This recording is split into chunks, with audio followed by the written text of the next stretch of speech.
Good afternoon, everyone. Welcome. We're so glad to see you here today for CMU Energy Week 2021. We are currently on day 4 of what has been a very exciting week. Hundreds of you have shown up with us virtually, and we're very excited to see all of you here today. So today's celebration is all around the students. We have a student poster competition that we're running today, and we're very excited to have you here. So first, I just want to say welcome to all of you far and wide that are here to watch, be in our virtual audience today. We're glad that you're here. So my name is Anna Siefken. I'm the Executive Director of the Wilton E. Scott Institute for Energy Innovation at Carnegie Mellon. We're going to give you a little bit of information about the Scott Institute and then go right into the details of what we're doing today. I do want to put this up here because we have a couple of ways for you to get in touch with us. One of them is via my LinkedIn, and I welcome an opportunity to link with you on LinkedIn. And we have all of these other ways that we want to hear from you. So student competitors today, judges, any of you in the audience, if you see something that you love, we'd love to have you put it out on Twitter or LinkedIn or on Facebook. And we definitely want to make sure that you have signed up for our newsletter. And that is what you can find on the front page of our website. So a special and huge thank you to both Aswarya Raja and Daniela Grieman on the Scott Institute team for pulling together today's event. And I want to let you know about all of us who work at the Scott Institute. So we're a small but mighty team. We do a lot of programming throughout the year and have a number of different focus areas. Overall, though, the goal of the Scott Institute is a sustainable, lower carbon energy future. And we do that through partnerships, through research. We support students and researchers, faculty members. We work on entrepreneurship and do a lot of work with innovation and the ecosystem around energy and clean tech. And we do quite a bit of work on policy, making sure that our decision makers have the information they need to help us get to a better future. We see ourselves as the center point of an entire innovation ecosystem and are very excited to welcome you in. So if you'd like to learn more about the Scott Institute, the absolute best way to do that is through our annual report. So I'm going to keep pointing you to the front page of our website, which is cmu.edu/energy. We have a very long and quite hefty annual report there, but it's got a lot of good information about what our faculty have been up to over the past few years. So what do? We support our faculty, as I mentioned. We support our students and their research. We form partnerships. We do programming. We do a lot of work, as I mentioned, with startups and innovation. So if you're out there in the audience and you want to know how to get involved with Carnegie Mellon, these are the great ways of doing it. So you can support us in any number of ways. You can attend these webinars. You can support our faculty in their projects. You can volunteer for programs. You can hire our students. Many of your future employees are a part of our event today, and many of them might still be looking for internships this summer. Please do sign up for our newsletter so that we can stay in touch with you, and we promise that we will send you good content and information. So we have a couple of different programs that are coming up in the coming weeks. On April the 7th, we have Michael Wall from Olympus Energy speaking. On April 22nd, Earth Day, we'll be talking about SDG 7 as a part of Carnegie Mellon University's Voluntary University Review. We can tell you more about that, but we are one of the first universities to really do a full self-assessment against the SDGs. On April 29th, we have an event with one of our faculty members, Valerie Karplus. And then on May 6th, we're going to be talking about batteries and storage, sort of the future of that particular area of interest for all of us. Finally, I want to talk about Energy Week. So we are on day 4, as I mentioned. Today's our student poster competition, but there's an important event that's coming up tomorrow that many of you might be very interested in. And that is the American-made Solar Prize Round 4 Set Pitch Showcase. So we have 17 teams with the American-made Solar Prize that will be competing tomorrow. Actually, they're not competing tomorrow. They're showing their technologies all around solar hardware. So hopefully you'll be able to join us. Now, at the end of the day, we'll have a networking session between 4 and 5 p.m. It's important for all of you to know about that because that is when we will be announcing our winners for the poster competition. And when we talk more about the logistics for today, you'll see information about that, making sure that you're registered for that. Finally, I want to thank our sponsors. So in 2020, CMU Energy Week was one of the last things that was canceled. But these are the sponsors that have been supporting us through the year, and we're very, very proud of the partnerships that we've built. As I mentioned, that networking session, it is on Friday between 4 and 5 p.m. And that is when we will be talking about and announcing the winners for our poster competition. So a special thank you today for all of our judges. So these are the judges who are looking at all of these student posters. They've already gone through them and they'll be listening in for the pitches. So a special thank you to not only the faculty that are participating, but a number of our external partners. So very excited to have them here. And with that, I think I'm at the end of my show, and we are going to talk about logistics.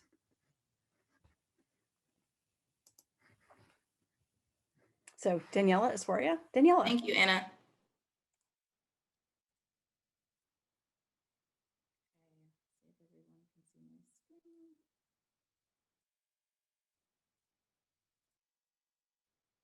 All right, as Anna mentioned, first of all, again, a welcome to everyone. It's so nice to see such a full crowd of students here to present their research. We're very excited for the day.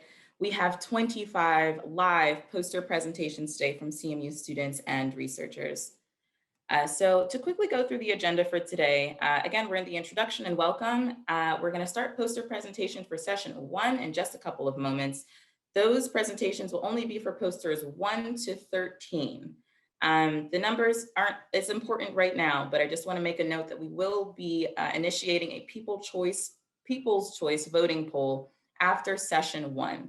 You'll see 2 polls come up, just a note for you all, since there's only 10 options per poll. So if the first, if your favorite people's choice from session 1 isn't in the first poll of the first 7, it'll be in the next one. From 2:40 on, we'll then get into session 2 of the poster presentations for posters 14 through 25. Again, there will be polls initiated at the end of session 2 so that you can choose your people's choice for a favorite in the audience for your favorite presentation here today. As Anna mentioned, there is a networking reception tomorrow, a networking session tomorrow via Remo. It's a very cool virtual platform if you all haven't experienced it yet. I will hold on this slide for just a couple of seconds if you all want to take a screenshot or copy down the bit.ly link that is here. Otherwise, please feel free to register for Energy Week as an attendee. Make sure you check off the networking session. You'll be able to receive the links from Remo to make sure that you're there for the session tomorrow.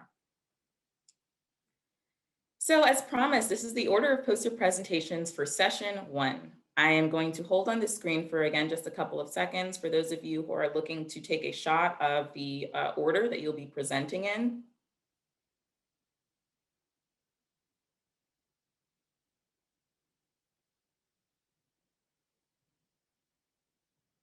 Moving on to the second session.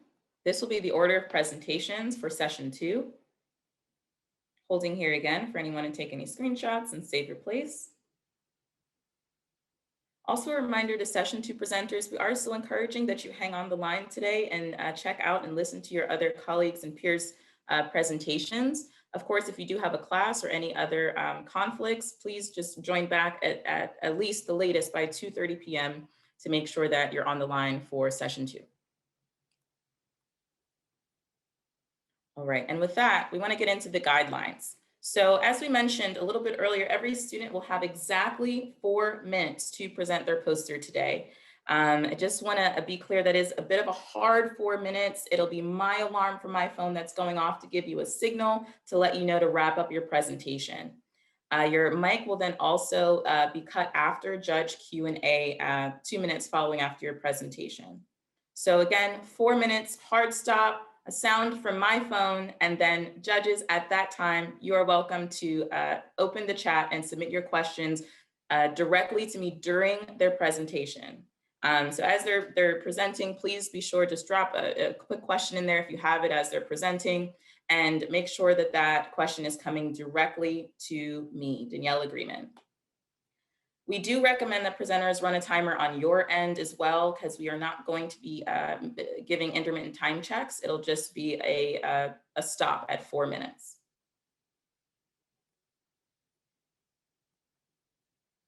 For our judges today, again, thank you for your commitment to our poster competition today. There's going to be 2 minutes for that Q&A period. So, and just 1 minute after that to edit and submit your final scores for each poster. We know many of you have submitted some preliminary scores, but maybe a chance to just tighten up your feedback. So 2 minutes for Q&A. Again, please submit that in the chat window to me, and I will read that question to the presenters. If at all you're having trouble, you can definitely unmute your mic and ask the question yourself. Are there any questions at this point from anyone?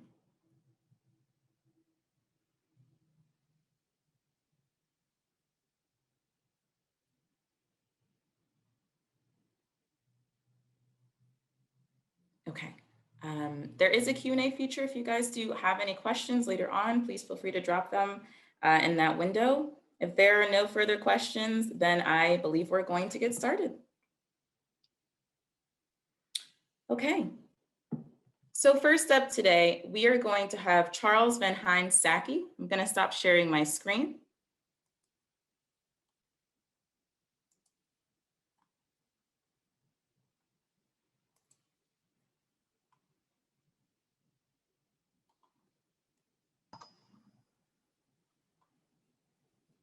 Okay, Charles, I see you up, and I just want to make sure you get your screen share up. Perfect. Can you all hear me? Can hear you well, yes, and we can now see your screen. Okay, Charles, I'm going to give you a 5-second countdown, and then you can begin. Could you give me just a moment? Okay. Is it still visible? Yes, it is. Awesome. Okay. All right. In 5, 4, 3, 2, and 1. Awesome. So good afternoon, everyone. I'm Charles van Heinz Saki, a second-year PhD student in engineering and public policy. And today I will be sharing my work with you on incorporating productive uses in electricity system planning in sub-Saharan Africa. So there's a problem in sub-Saharan Africa. While the continent is home to about 16% of the world's population, it only accounts for less than 5% of global energy consumption. And with its rapidly growing population and increased urbanization, access to electricity will be essential to the development of sub-Saharan African countries. So although many electricity planning models have been developed, most of them focus only on residential demand. And various studies have actually shown that the problem with this is that utility companies in sub-Saharan Africa are actually struggling to recover their costs due to how small residential demand is. And this is why we need productive uses in electricity planning. Productive uses are essentially activities that use electricity to generate income or increase productivity. Hence, our research aims to determine the impact that incorporating this demand from small-scale pumped irrigation specifically as a productive use into electricity planning would have on least-cost electrification in a sub-Saharan African country. So the populous country of Ethiopia serves as an excellent case study because about 40% of its GDP stems from its agricultural sector. Ethiopia has about 690 different woredas, and for our discussion today, you can think of a woreda as a county within the United States context. So to answer our research question, we incorporate this productive use from small-scale pumped irrigation into an electricity planning model called Onset, whose framework you can see in Figure 2. So Onset is determining the optimal technology mix to achieve 100% electrification by the year 2030 in a given country. And to characterize the agricultural demand piece you see at the top of Figure 2, we use demand data from a crop yield maximization tool, as well as a Copernicus land cover map to give us the fractional crop cover in Ethiopia. Now, it's important to note that we make a key assumption in using the Agricultural Transformation Agency map you can see in Figure 3 at the bottom left. And the Agricultural Transformation Agency has essentially prioritized the cultivation of different crops in different woredas in Ethiopia. So the key assumption we are making here is that a cluster is essentially a group of households. So a cluster in a woreda that's prioritized for maize will cultivate only maize, and likewise for wheat. So given that we only have maize and wheat data currently available, figure 4 shows us that majority of agricultural demand will be from the rural parts of the Oromia and Amhara regions in Ethiopia. So moving on to our results, we find that about 90% of agricultural demand would be met by grid connection, and that this demand is concentrated in 47% of the agricultural clusters. We also find that changes in technology due to agricultural demand drive down cost of electricity supply by up to 70%. So to conclude, productive users provide electricity system planners with an opportunity to improve affordability of electricity access, as well as boost economic growth in sub-Saharan African countries. Thank you, Charles. We'll have to stop you there. Appreciate your presentation, fantastic. Charles, also, if you're able to, for the Q&A, I just want you to zoom in on your screen a little bit. And I also want to open the next 2 minutes up for our judges to ask any questions and drop them in the chat window if you have them for Charles, or open your mic to ask Charles yourself. Awesome. Can you see it in the presenter mode? I mean, sorry, in the PowerPoint mode? Yes, we can see that. Okay, perfect. I think Let me give this time to the judges. Let's wait to zoom in. Awesome.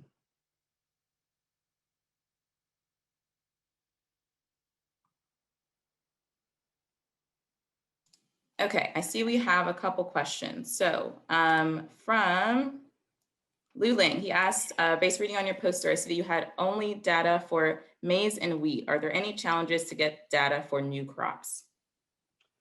Most definitely. So the challenge that we are finding is that we both need the demand data, so kilowatt hours per hectare from our crop yield maximization model, as well as the distribution of cropland for that particular crop in Ethiopia.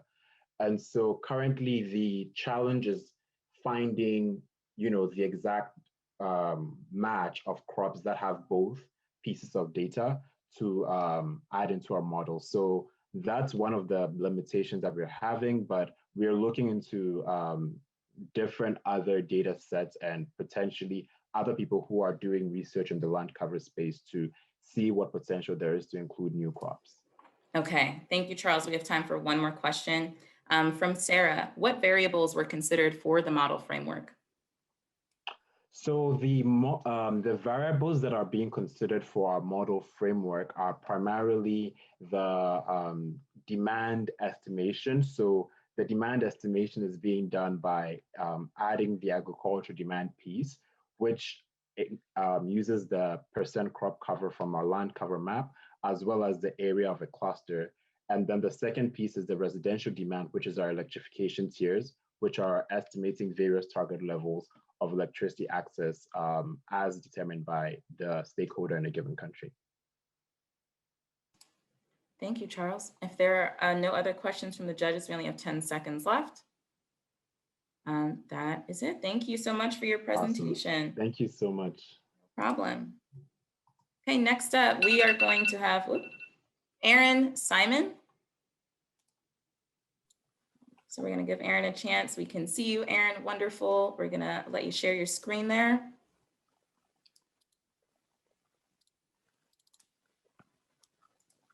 I'm ready when you are. Wonderful. I'm going to give you a 5-second countdown. As soon as the judge, we'll give the judges just a couple more seconds to finish up their feedback, and then I'll cue you in. Aaron, this is Aishwarya. I just want to say that feel free to zoom in on parts of your poster because it is a little bit hard to read, just as a reminder. Thank you. And just to note, while we have this quick minute, reminder for all the presenters, the networking session that we mentioned yesterday or tomorrow on Remo is where the winners will be announced. So we do encourage you. It is a great opportunity for you all to network with the semifinalists that are going to be participating in the round 4 of the DOE's American Made Solar Prize competition, as well as all of the other Energy Week attendees. So as our culminating event of Energy Week, we sincerely hope that you can join us for celebration and thanks. Judges, hopefully you have had the time to finish up your scores. Aaron, I am going to count you down in 5, 4, 3, 2, and 1. All right, thank you so much. I'm Aaron Simon. I'm an Energy Science, Technology, and Policy master's student. And on my team, we had Deanie Magfira, who's also from Engineering Public Policy.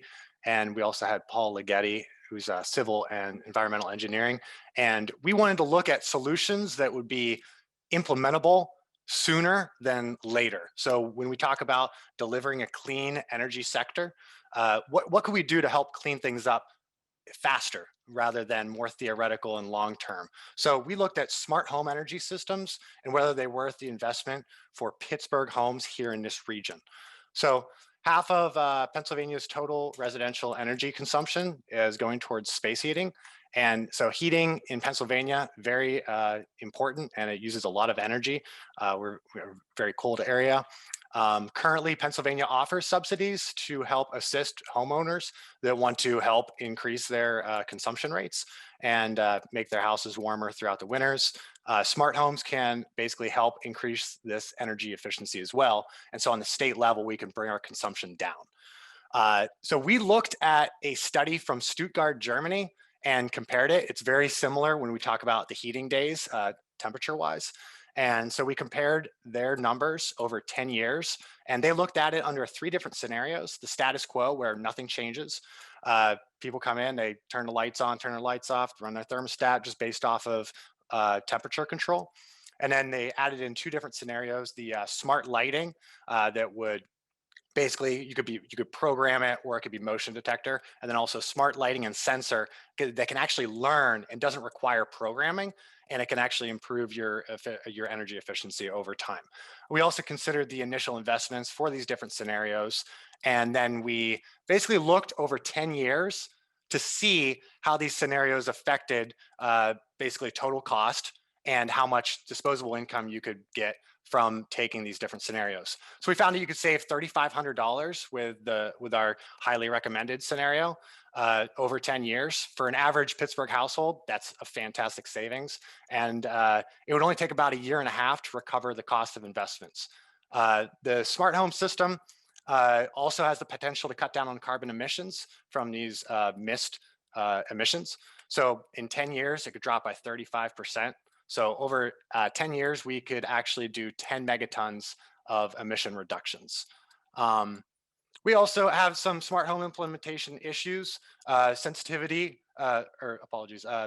basically privacy data is a concern. Someone could hack in, figure out when you're going to be home, when you're not going to be home. Also, the initial price can be a hurdle for some people. And also programming, it could be difficult, which is why we think the state should actually subsidize the implementation of a lot of these smart appliances in the home. Also, we should have some educational campaigns, and we could also encourage these solutions with our building codes as well to ensure that we're basically reducing those emissions over time. Also, if we were to subsidize 10% of the capital cost, the state of Pennsylvania could reduce emissions by 10 megatons over the next decade. That would cost $130 million. And so that's a price tag for some reduced emissions that we highly recommend. So yes, this is a good idea right now for smart homes to be implemented in Pittsburgh. Appreciate your time. Look forward to your questions. Thank you, Aaron. Fantastic presentation. I see that Nina has a question. Nina, I'm actually going to encourage you to open your mic and you can kick off Q&A for us and ask Aaron your question directly. Hi, Aaron. How would gas heating be addressed with your smart home system? And what are your assumptions about how that would work?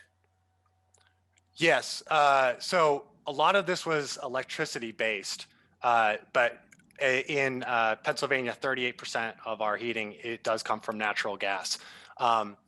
So in the same way that just controlling it could be electronically controlled through our smart home as well. So you need smart appliances as well that would be using the natural gas versus electricity. Did I answer your question, Nina? I'll say yes. I guess are you saying that really it would only be, let's say, a thermostat or something like that that would be controlling the gas appliance? Yes. Yeah. It would learn over time as well. Okay, thank you. Yes.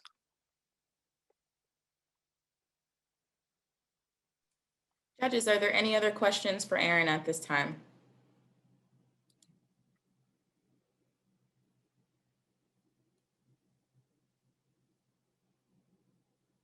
Okay.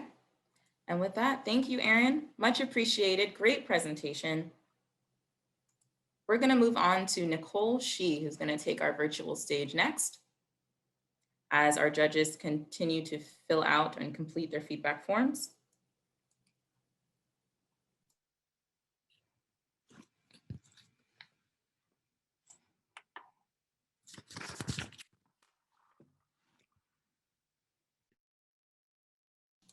Thanks, Nicole. We can see you. We'll just give the judges a little bit more time here. In the meantime, just a reminder, if there are points of your presentation that are worthy for a zoom in, please feel free to do so.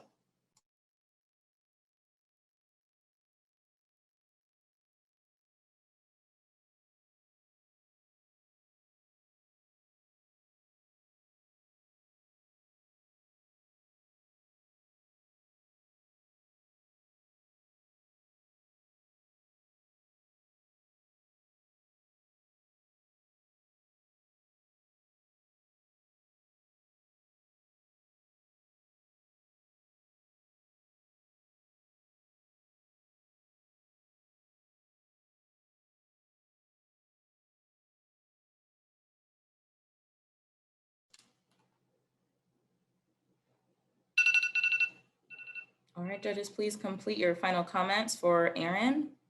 We are going to move on to Nicole next. Nicole, I'm going to give you a 5-second countdown if you're ready. In 5, 4, 3, 2, and 1. Good afternoon, everyone. My name is Nicole Shee, and I'm a senior studying material science and engineering public policy. And my research uses a decision science approach to look at reconciling partisan groups on a plan that thousands of climate economists see as the most effective lever to reduce carbon emissions, the carbon fee and dividend plan. While this consensus on climate is rare, it is even rarer in Congress, where deep partisan divisions have prevented the passage of any national carbon price. So why the carbon fee and dividend plan? It has been successful in Switzerland and Canada, and has strong support from several prominent climate organizations, US secretaries, and climate scientists. The Energy Innovation and Carbon Dividend Act in particular was the first climate bill in a decade to garner bipartisan support in Congress. It is attractive because the carbon fee is only imposed on fossil fuel companies, revenue is allocated back to households in the form of a carbon dividend, and the border carbon adjustment also holds other countries accountable. Unfortunately, the bill did not get any further than introduction to the House Energy and Commerce Committee, far from enactment into law. It only had an estimated 3% chance of enactment, likely due to its primary subject of taxation, political polarization, and a crowded legislative agenda, especially with the coronavirus pandemic. If we look at the breakdown of co-sponsors, 35% were Democrat and only 0.5% were Republican. Not so bipartisan after all. I looked at the parties' revealed preferences on a carbon price throughout history and found that this polarization was deepened by the Obama administration, rendering passage of most recent climate legislation extremely difficult. Further polarization can be attributed to identity-based alliances, to the general political party's opinion on climate, and the higher educational level of congressional representatives that gives rise to reasons for support or skepticism of climate legislation. From my analysis, I identified that the best way forward for partisan reconciliation is for center-left congressional representatives to target those from the far left and center-right, primarily with communication strategies. They should establish communicator credibility by using human and market-centric rhetoric, as well as two-way information sharing.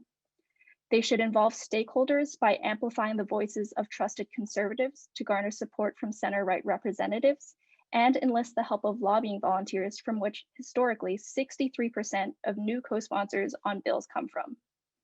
They should also present risk analysis of the bill not passing to the far left and of climate inaction to the center right to create an apocalyptic narrative and a sense of urgency.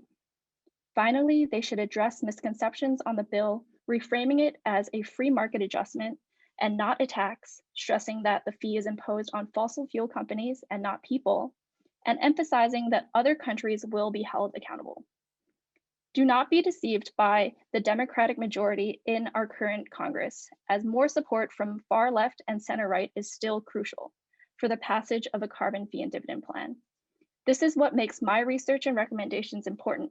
Communication strategies should be employed now, not only because the climate crisis is pressing, but because the 117th congressional term has just begun, and efforts to reconcile partisan parties now can put it at the top of their legislative agenda. Thank you. Thank you, Nicole. That was perfect, actually, just a couple seconds to spare. So judges, I want to give you a chance to drop a couple questions in the chat. Once you do, I'll know you have a question, but please feel free to open your mic and ask it yourself. Lu Ling, I see that you have a question for Nicole. Yeah, please feel free to open your mic. Hello, thanks for the presentation. I just want to ask, could you explain a little bit more about what the human-centric rhetoric is? Mm-hmm. Human-centric rhetoric would have to do with the carbon dividend primarily, because the carbon dividend is allocated back to households and it will help a lot of middle and low income households break even essentially. So in that way, it is very beneficial. Thank you. Lu Ling, did that answer your question? Okay. Yep. Our other judges, are there any other questions that you want to drop in the chat for Nicole in her presentation?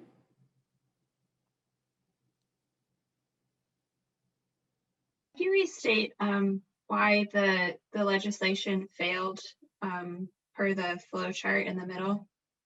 Sure. I wrote, okay, so estimation says it's a 3% chance of enactment, and it's primarily due to the subject's taxation, political polarization, and the crowded legislative agenda from the coronavirus pandemic. The legislative agenda was about there were 20% more bills introduced to Congress that, during the last congressional term. And I think that's really what prevented the Energy Innovation Carbon Dividend Act from being prioritized. Thank you.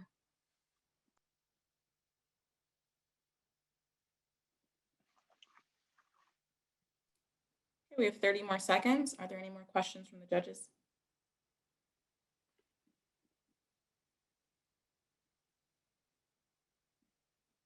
Okay. Thank you, Nicole. If there aren't any more questions, we are going to move on. Again, fantastic presentation.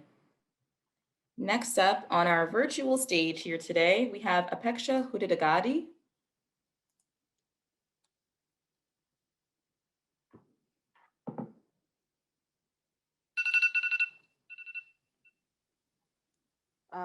Is my poster clear? Yes, it is. And a great reminder also for you, Apeksha, if there's are any moments as you're speaking that could benefit from a zoom in, please feel free to do that. We're going to give the judges a few more moments to finish their feedback for Nicole. I might also suggest that you increase your volume just a little bit so we can make sure to hear you. Is this okay? Yes, I can hear you well, Apeksha. Okay, thank you. If you're comfortable holding the mic that way, I would also recommend. Okay, thank you.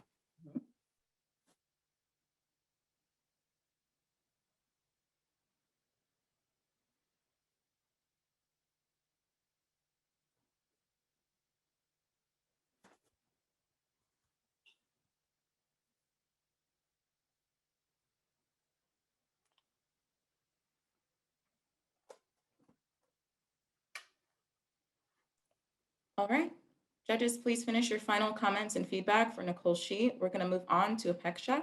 Apeksha, I'm going to count you down in 5 seconds if you're ready. At 5, 4, 3, 2, and 1. Yes, thank you. So good afternoon, everybody. I'll be talking about impact assessment of building electrification with heat pump water heaters on energy and emissions in San Jose, California, on behalf of my team members. So the city of San Jose in California has an ambitious goal to reduce its greenhouse gas emissions by 52% below 2010 levels by 2030. And in order to do so, they are also focusing on the residential sector, which currently makes up about 13% of total GHG emissions in San Jose. So in line with this, San Jose also requires their all new mid and high-rise construction to be all electric beginning August 2021. However, the question is, what about existing buildings? Since 80% of the existing buildings will continue to exist in 2030, it is also important to focus on existing building electrification. So building electrification is essentially replacing all equipment in the building, which predominantly use natural gas with electric equipment, such as space heating, water heating, cooking, and washer dryer. But for the purpose of our analysis, we are solely focusing on electrifying water heating with heat pump water heaters, as water heating accounts for around 25% of electricity consumption in California. And also the demand for water heating will continue to exist irrespective of climate. So heat pump water heaters generally function by pulling air from their outdoor environment, pulling warm air from the outdoor environment, and transferring it to a storage tank, which further heats the water. And for the purpose of our analysis, we are considering unitary heat pumps as they are easy to install and operate, and plus they occupy much smaller space and hence ideal for retrofit projects. We've also considered multi-family homes in San Jose for the purpose of this analysis, as there's a single point decision maker in a multi-family home, and hence it will be easier to build a case for early adoption. So we found out that multi-family homes make up about 36% of San Jose's households, and 86% of these households are currently using natural gas water heaters. So we built a model to analyze the impact on cost, energy, and emissions on resulting from heat pump water heater retrofits in these 93,000 households. So moving on to the results section, we found out that this retrofit results in savings of energy of about 50% and emissions of about 38%. However, when we considered non-baseload emissions from the electricity grid, we found out there was an increase in emissions by 21%. But the good news is that California state requires a transition to 100% clean energy by 2045, and hence this emissions are are bound to further decrease. We also found out that natural gas water heaters are about $276 less than heat pump water heaters in terms of annual operating costs. But after considering social cost of carbon at $51 per metric ton, an additional cost of $38 is added to natural gas water heaters, whereas only $24 is added to electric water heaters. And this $24 will further decrease as the grid decarbonizes. So for this whole retrofit project, the city of San Jose will require to invest about $41 million for 15 years, $41 million for 15 years. And we found out that the total energy savings per household is around 7,000 megajoules, and the total emissions saved is around 0.28 metric tons of carbon dioxide per year. So the economic benefit of this retrofit is that the consumers will now be able to participate in demand response programs, and thus this has the potential for reduced bills. Also, this retrofit project will create a lot of jobs in the market, and the environmental benefits includes lower emissions. Thank you, Apeksha. Sorry, we'll have to wrap you there. Thank you. Thank you so much for your presentation. Very valuable information. I want to open it up to your judges, Nina and Sarah, Katrina. If you have any questions for Apeksha at this time, please feel free to open your mics or drop them in the chat. I see Sarah has a question and Nina. Nina, please feel free first to open your mic and then Sarah next. Thank you. Hi, Apeksha. How many heat pump water heaters did you assume for each multifamily building? One, because we assumed unitary heat pump water heaters, which is about 50 to 80 gallon tank capacity. So for a household of around 3 to 4, we thought this would be enough. So you assume that there are 3 to 4 people in a multifamily building? In a household. So we assumed unitary heat pump water heaters for each house in a multifamily complex, because this was the unitary heat pump water heater. So this Okay, is, thank you. these are not centrally installed. Yeah, sorry. Sarah, feel free to open your mic for your question for Apeksha. Yeah, I'm just curious, how did your team determine the social cost of carbon? Oh, so we found data online that for now, social cost of carbon, it's $51 per metric ton. That is the value as per the latest data released. And then we just calculated it with respect to emissions saved with heat pump water heater retrofits. Thank you. Yeah. Fantastic. We have a little under a minute left. Are there any other questions for Apeksha at this time?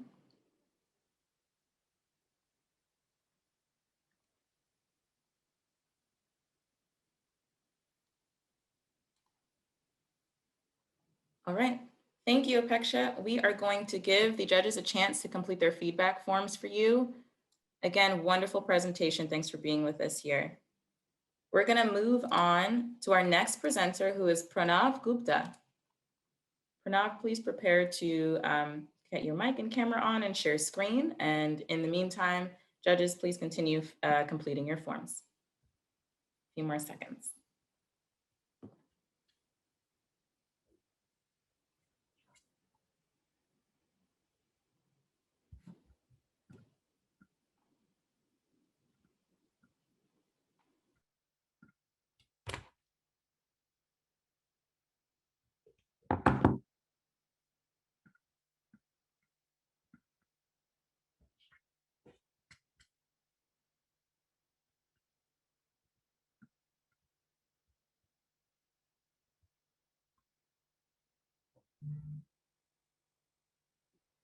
All right. Pranav, thank you for being here. We can see your screen. Again, a reminder, if there are points in your presentation to zoom in, please feel free to do so. If you're ready to begin, I'm going to give you a countdown of 5 seconds. At 5, 4, 3, 2, and 1. Hi everyone, I'm Pranav Gupta, and I'm going to be talking about the benefits of high-speed rail projects on behalf of my team. So why did we exactly do it? Well, one of the biggest motivation was the fact that the transportation sector is the most polluting sector in the United States, constituting 28% of all GHG emissions. So one of the solutions to combating this problem is high-speed rail projects. And the US High-Speed Rail Association accordingly has designated 5 routes as the special projects with national significance. We have SF to LA, Dallas to Houston, Orlando to Tampa, New York to Boston, and Seattle to Portland. Now, in order to do this analysis, what we did was take 2 scenarios of 2020 and 2030. What we did was we assumed that in one trip of HSR, there are approximately 650 passengers. And what would be the reduction if these 650 passengers took car and planes as opposed to high-speed rail? The reason why we did this was because there is actually no data available on the number of car trips that take place between 2 cities. So in order to do that, we had to make multiple assumptions. We made some assumptions on the fuel efficiency of each mode of transport, the number of passengers, the average number of passengers that carry through them, and what are the average carbon emissions related to those routes. For the 2020 scenario, what we found is we assume that the average EV penetration is about 5.5%. This is assuming that these high-speed rail projects were done right now. What would be the benefits? We got the results for the GHG emission as well as the energy consumption for all 3 modes of transport. And what we saw is that we saved at least 69 for the Houston, Dallas, 70 for New York, Boston, and so on for each of the routes. For the 2030 scenario, we assume that the average EV penetration is 56%. Now, we agree that this is slightly large, but we also have to take in the fact that this is the average EV penetration not for the entire country, but only for these states, which includes California, Texas, and other big ones, which have big targets. Additionally, we decided that we're going to increase the projected MPG of each of these, and we saw that the project saved more than, although it's decreased, it's still saving a lot. This is per trip of HSR. Obviously, on an annual basis, you don't have just one HSR trip, which is, you have like thousands of them that are going every single day. front and back, back and forth between cities. We realized it's not the best estimate, so we also decided to plot on what would be the outcome when we take 1 million passengers flying airplanes and cars versus HSR. And what we saw is that after a certain point, the emissions increase exponentially, whereas for the high-speed rail projects, it's almost negligible. So what we found out that in addition to all of these benefits, we also find that there's reduced foreign energy spending, there's improved mobility, there's a reduction in GHG emissions, there's an improvement in air qualities, reduction in highway fatalities, and so on. There's so many benefits to it that if we can implement this one thing, I think the United States can have a great shot at reducing its energy consumption as well as its GHG emissions and being able to meet its Paris climate goals. Thank you. Thank you, Pranav. Great presentation. I do want to open it up to our judges at this time for Q&A. I see that there is one question here from Luling. Luling, if you're ready, please feel free to open your mic and ask Pranav your question. Hello, thanks for the presentation. So you found a reduction in greenhouse gas emissions via HSR.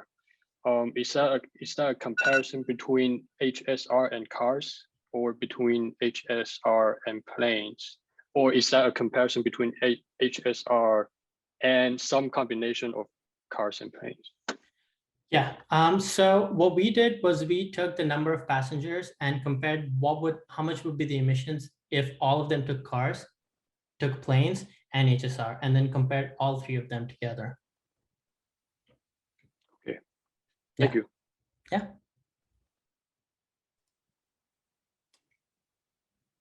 Okay, Hong and Judy, are there any questions, additional questions for Pranav at this time? Yeah, hi, this is Hong. I'm just curious, how did you calculate the average EV penetration numbers in different assumptions by 2020 and by 2030? So just the EV penetration or all these assumptions? No, only the EV penetrations. So we looked at all of the different states' goals, and based off of that, we assumed what if they were to actually fulfill those goals of getting as many EVs as whatever they have projected.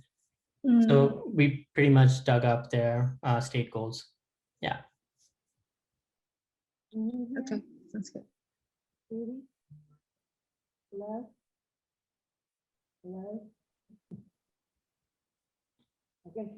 Okay, I think we have one more question. If you want to open your mic to ask that one, Sarah. Sure. Thank you. I'm a transportation planner by trade, so I'm really interested in this. Did your team kind of, based on your model, determine what flight routes would make a lot of sense for HSR? I know these proposals are based more so on political realm, but what would make sense to prioritize? Right. So basically, what we focused our analysis was on the projects that are already been considered high priority by the U.S. High-Speed Rail Association. We didn't look anything specific on our end specifically. All right. That makes sense. Yeah, we just wanted to see, and this is again, I'm pretty sure you know about this. It's the phase one, and just wanted to see what would be the benefits based off of that. So that's the end of our time. Sorry to cut you off now. Thank you, Sarah. We will.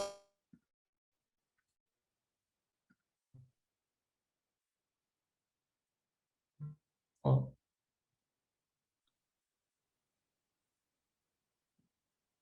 Hello? Muted? Yeah. Oh, sorry, everyone. Yeah. Zoom, still figuring it out.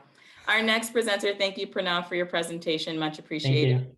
And thank you, judges, for your questions. Up next, we have Babuchi Ken Aporam, who's going to present. Babuchi, if you could start to get yourself prepared to share your screen and turn on mic and camera. We are going to give the judges a little time to finish their feedback for Pranav.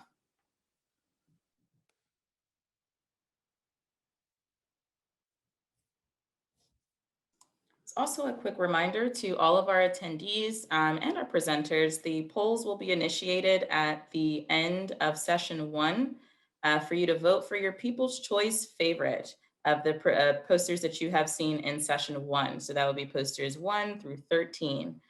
We will initiate that poll at the end of the session, so please make sure to look out for that to vote for your favorites. Or favorite of session 1, excuse me. One choice.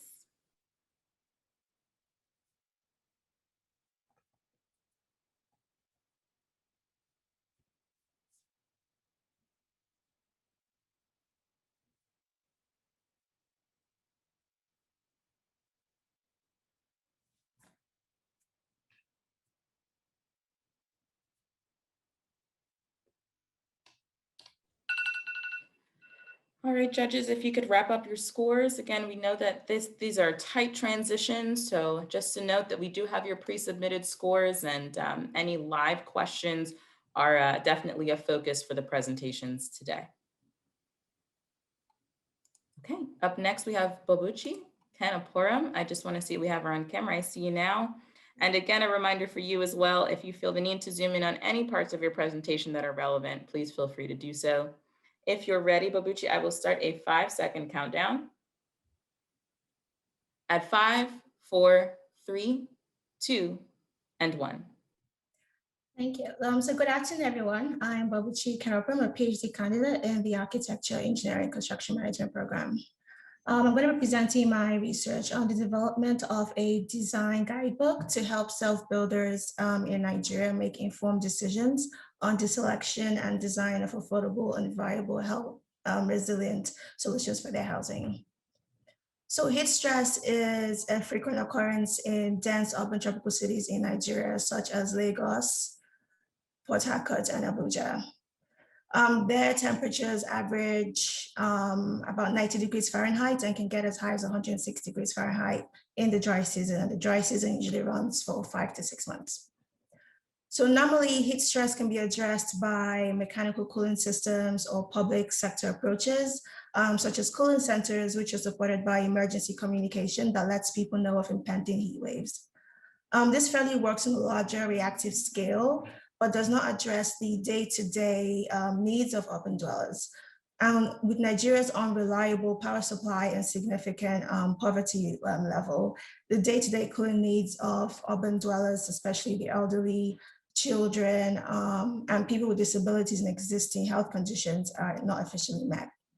Additionally, many households do not have access to air conditioning. Current research shows that in urban regions, only 92 in every 1,000 people have access to air conditioning. And so in cases where they do have air conditioning, the significant costs of utilizing alternative energy supply methods such as gas-powered and portable generators is overwhelming. And that also contributes to high energy burden. And even renewable sources such as solar still require significant initial costs to install. And with 40% of households below the poverty line, there's a financial constraints for many of these households. So kind of looking at these issues, the research investigated through a systematic approach to literature review, the solutions that are used by households in both Nigeria and other tropical global south regions to improve thermal comfort and have minimal reliance on the grid and gas-powered generators. 38 design solutions were determined, and they are primarily vegetative and passive, such as tree planting, operable windows, DIY insulation, and double walling. Some solutions are based on indigenous knowledge, such as the use of gold petal leaves and palm fronds for roofing and building outdoor areas, such as pergolas. However, not all these design solutions are widely known. So to promote the effective adoption of these strategies in mainstream housing, this research is now focused on effectively communicating the design and build of these solutions to self-builders in a way that traditional building plans fail to do so. So this is important because self-building, which is the mainstream housing delivery method in Nigeria, is performed by a variety of people, many who don't have formal education. They either learn through apprenticeships or through redoing it themselves over and over again.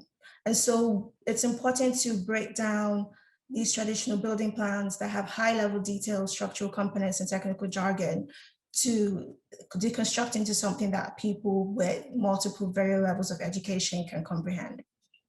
So the process is primarily going to be done through human-centered design. The guidebook will be created with findings from an inductive participatory design session with a cross-section of self-builders. Participants will evaluate the preliminary designs currently done right now. So I have an example of two on the poster. The first concept drawing, this one illustrates the installation of insulation in a single sheet, and it's drawn with line drawn styles. The second and third concepts illustrates the construction of a pergola. Babuchi, I'm sorry, we're gonna have to wrap you there. Okay. Thank you very much. Judges, please, this is a good time to start submitting your questions or open your mic if you have a question. Nina, I see that you've submitted one. Feel free to open your mic. Hi, Babuchi. Hi, how are you? Good. I have a question about the strategy. So much construction in the United States is learned on site. And so I wondered about the effectiveness of using a color printed guidebook to reach your self-builders. Have you thought about that or looked at research? So I've looked at a little bit of precedents. There are existing guidebooks that do utilize pictures, images, photography, textures, and kind of, so those different styles. What I'm trying to do is I want to test if these are applicable in my region, in the study region. I also want to include augmented styles and to see if they will be helpful in improving comprehension for self-builders in that region. So it's going to be primarily through the focus groups that I will test the different precedents that I've seen and culminate that into the actual guidebook. Thank you. Thank you for that response. Judges, are there any other questions for Babuchi at this time on her presentation?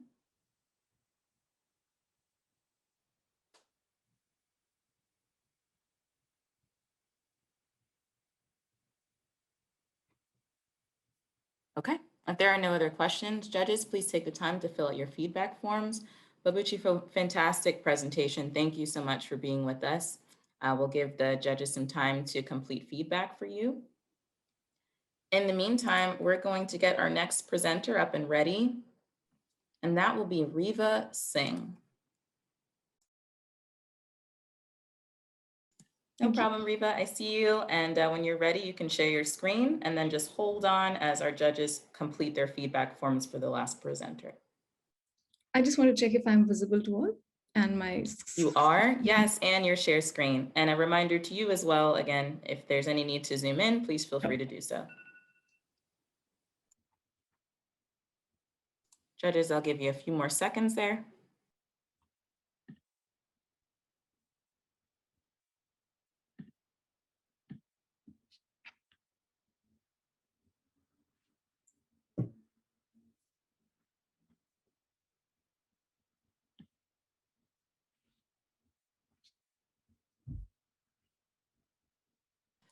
All right.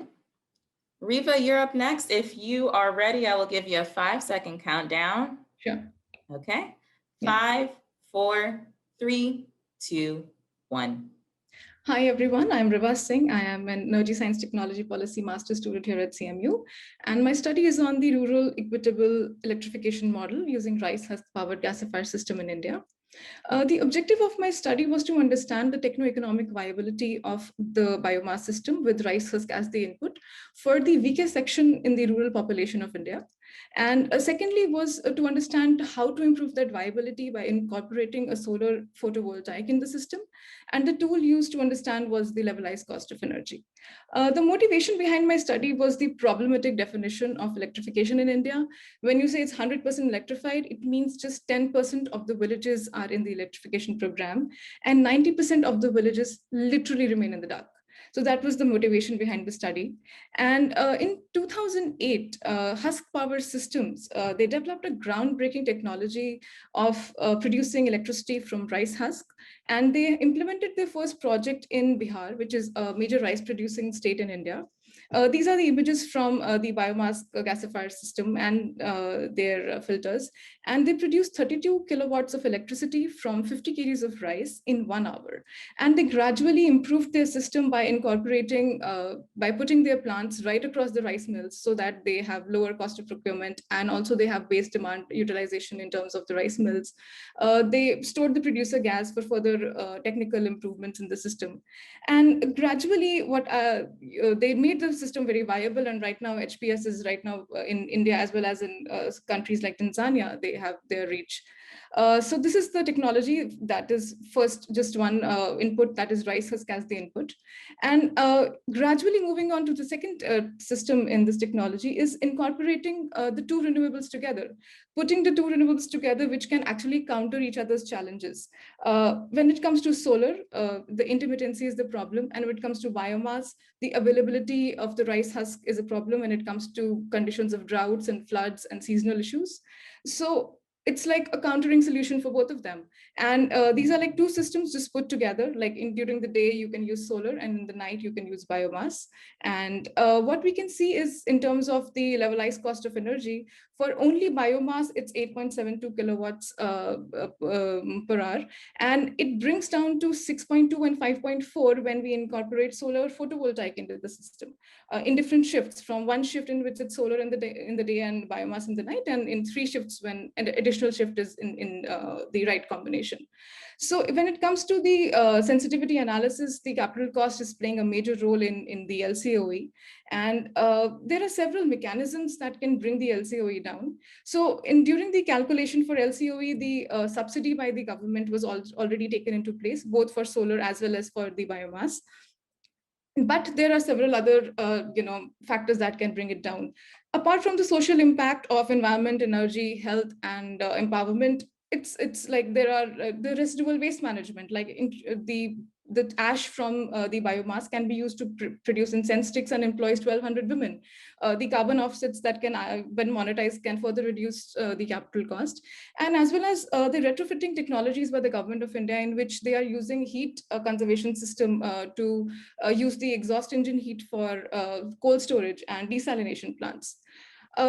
I would just like to conclude overall by saying that when it comes to rural electrification and villages in India, just a technological solution is not the answer. We have to have a sustainable solution in terms of environment as well as in terms of finance. And it's high time we use renewable as the power to empower. And I would conclude with that. Yeah, thank you. And you concluded right on the mark, Riva. Thank you so much. Fantastic presentation. Judges, please feel free to open your mics to ask Riva any questions that you have for her.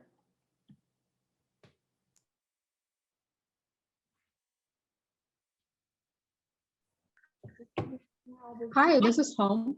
Hi. I have a question for you.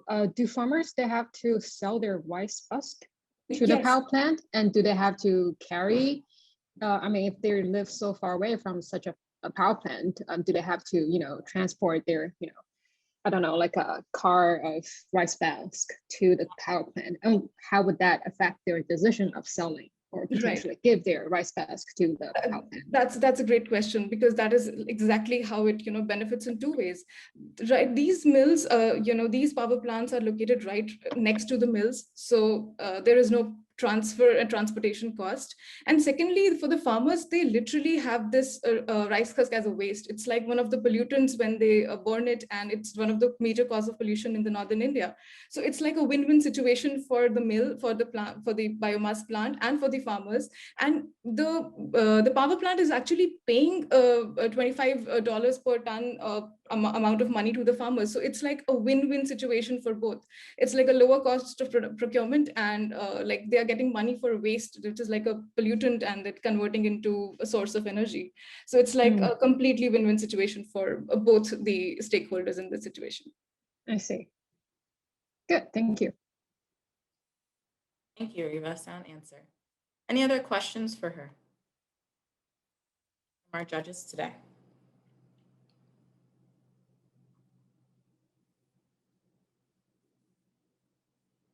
All right, with that, Riva, thank you so much. Judges, I will give you this extra time to complete your feedback forms for her presentation. In the meantime, we will have our next presenter get ready to hit our virtual stage, Byung-Seung Choi.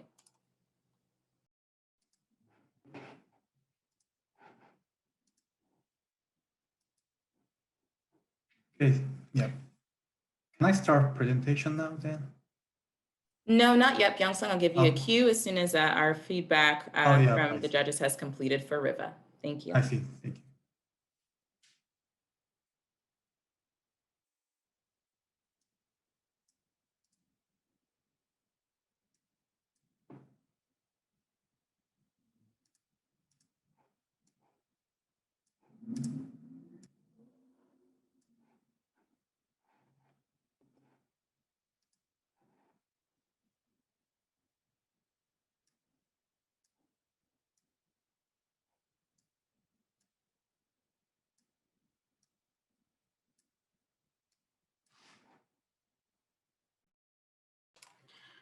All right, judges, please complete your final comments and feedback for Riva's presentation. We're going to move on to Byung-Sung Choi. If you are ready, I will give you a 5-second countdown, Byung-Sung. 5, 4, 3, 2, and 1. Hi, I'm Byung-Sung Choi, a third-year PhD student from Civil and Environmental Engineering Department at Carnegie Mellon University. And it is my great honor to present my research at this poster competition on behalf of my research team. My research is about how we can rapidly quantify meso-scale heat-induced risk around urban areas using a probability model. Extreme temperature has a remarkable influence on urban community, from human health to large-scale economic aspect, increasing peak and total demand on energy consumption. Also, cities are vulnerable places to heat-induced risk because of the high populations and the urban heat island effects. So therefore, forecasting temperature is important in urban areas. And the need for fast forecasts at low computation cost are existing instead of using a computationally expensive physics-based model. So we have developed a probability model that describes spatial temporal process of surface temperature. And in this model, a temperature field is approximated by a linear system with low dimensional rate and stage. And we calibrate this model using simulation data and verified this model in regions around New York City and Pittsburgh.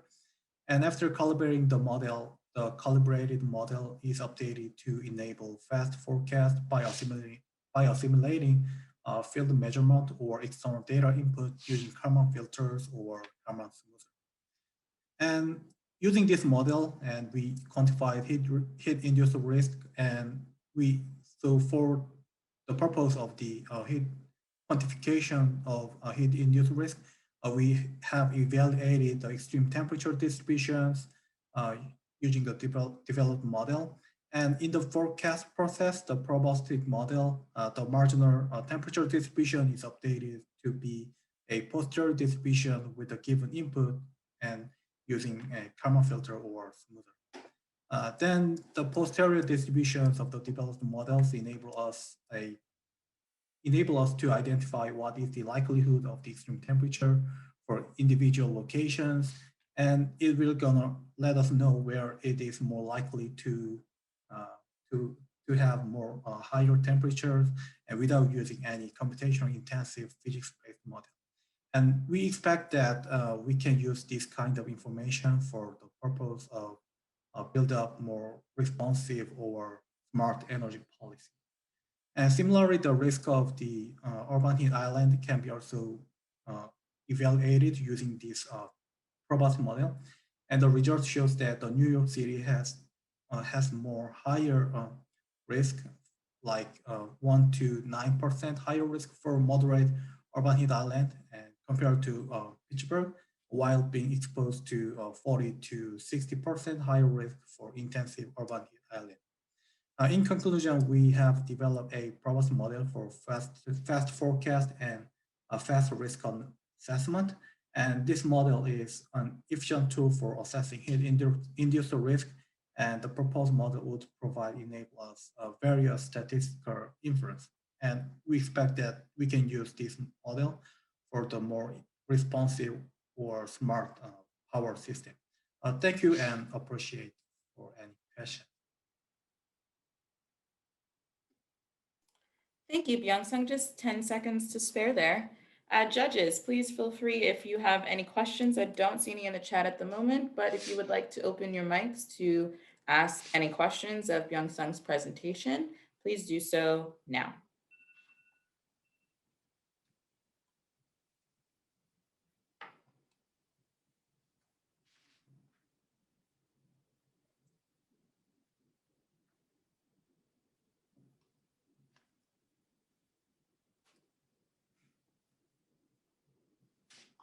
Any questions for Byung-Sung? Hi, this is Sarah. I'm just kind of want to ask so given that current models are short-term predictions, what's the difference in the intensity of this model in the output? Is it considerable more effort? Like, would it be easy to replicate? Yeah, so for using this model, we may have more increased resolution of the temperature field, like more detailed in detailed resolution. So we may have more detailed resolution. So it is possible to have more detailed demand forecast for power system. So yeah, so that could be. So I'm not sure if it is right. Yeah, no, that actually answers my question. Thank you. I used to play a little bit with GIS and some of these layers, and it's interesting to see it from this perspective. I really appreciate it. Thank you.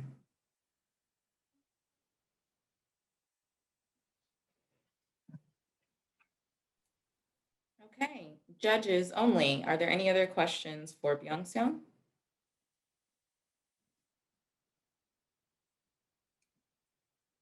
Okay, with that, judges, we'll give you a couple extra seconds on that feedback form. Byung-seong, wonderful presentation. Thank you again for participating. Glad to have you here today. We're going to move on to our next presenter.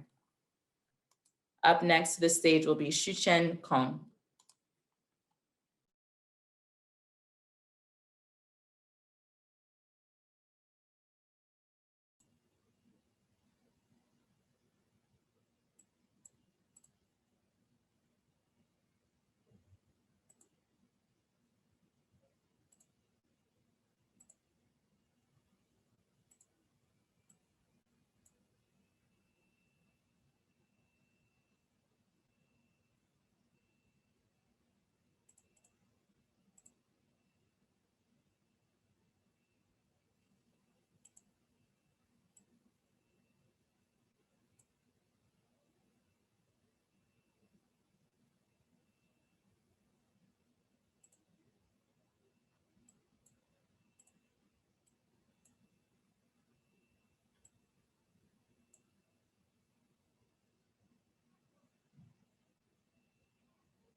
All right, with that, judges, I know it's a quick time. We're gonna move on to our next presenter. And just a note, we know many of you have pre-submitted your scores.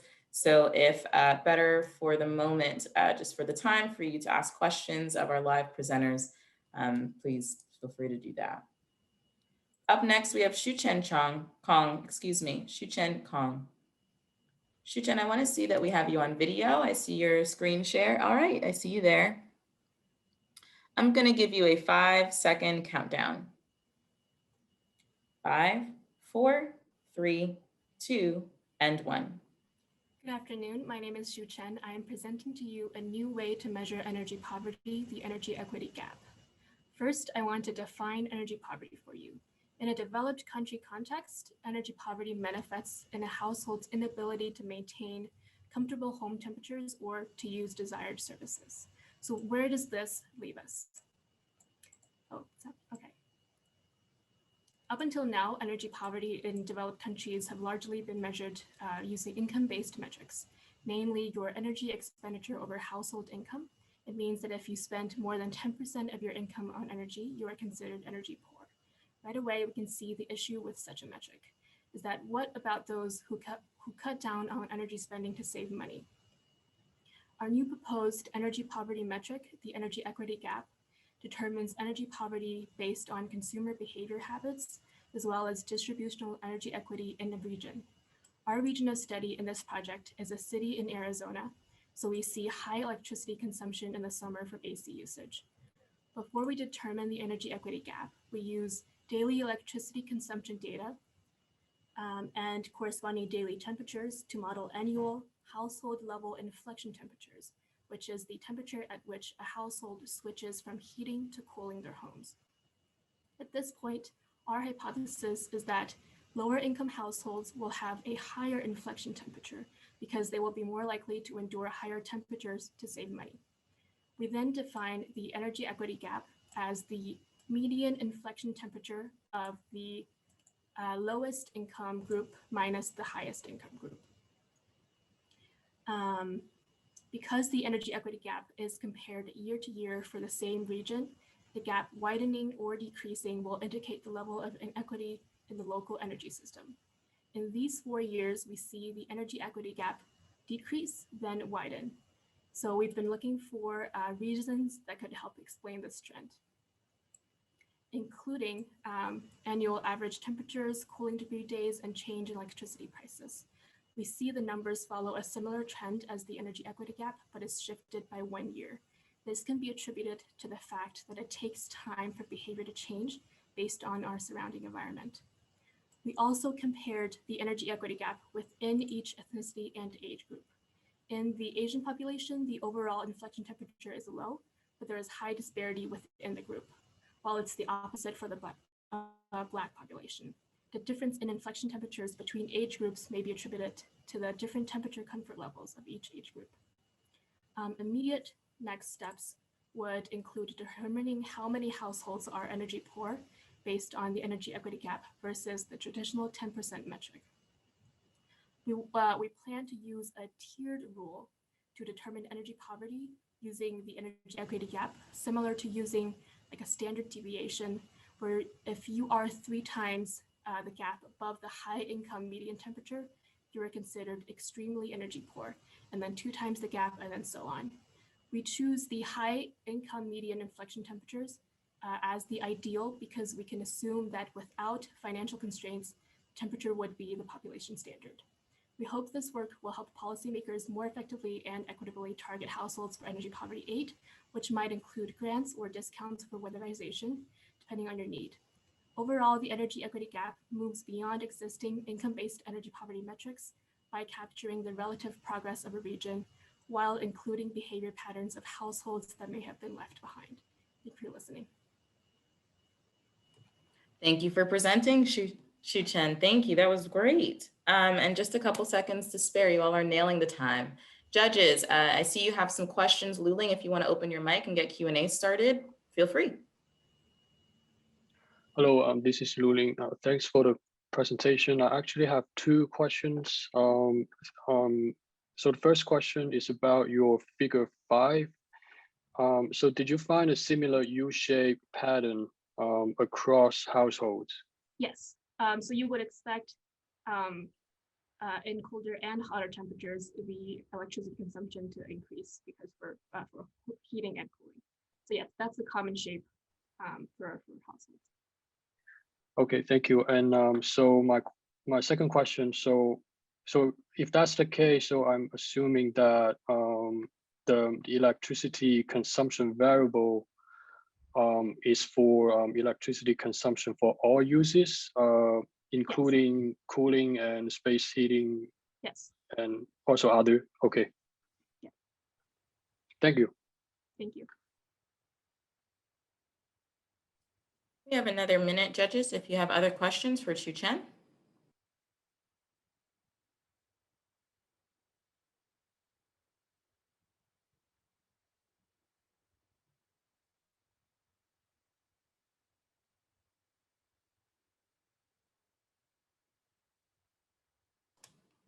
All right, if there are no other questions, thank you, Shu-Chen. We appreciate you being here. Again, great presentation. Next up, we have Yamit Lavi. We're gonna allow Yamit to get prepared. And in the meantime, judges, please continue to complete your feedback for Shu-Chen.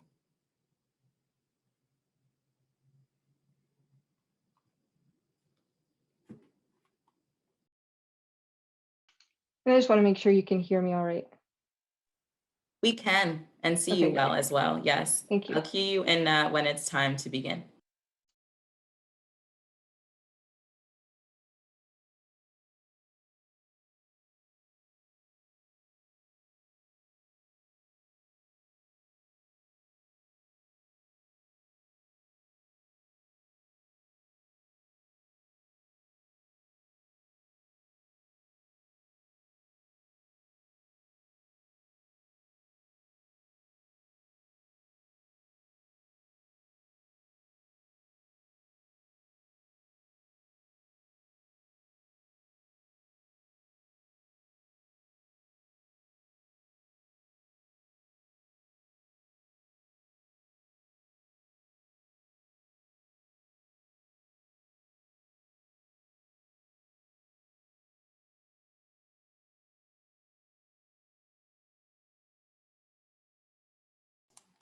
Okay, judges, please complete your final feedback for Shuchen.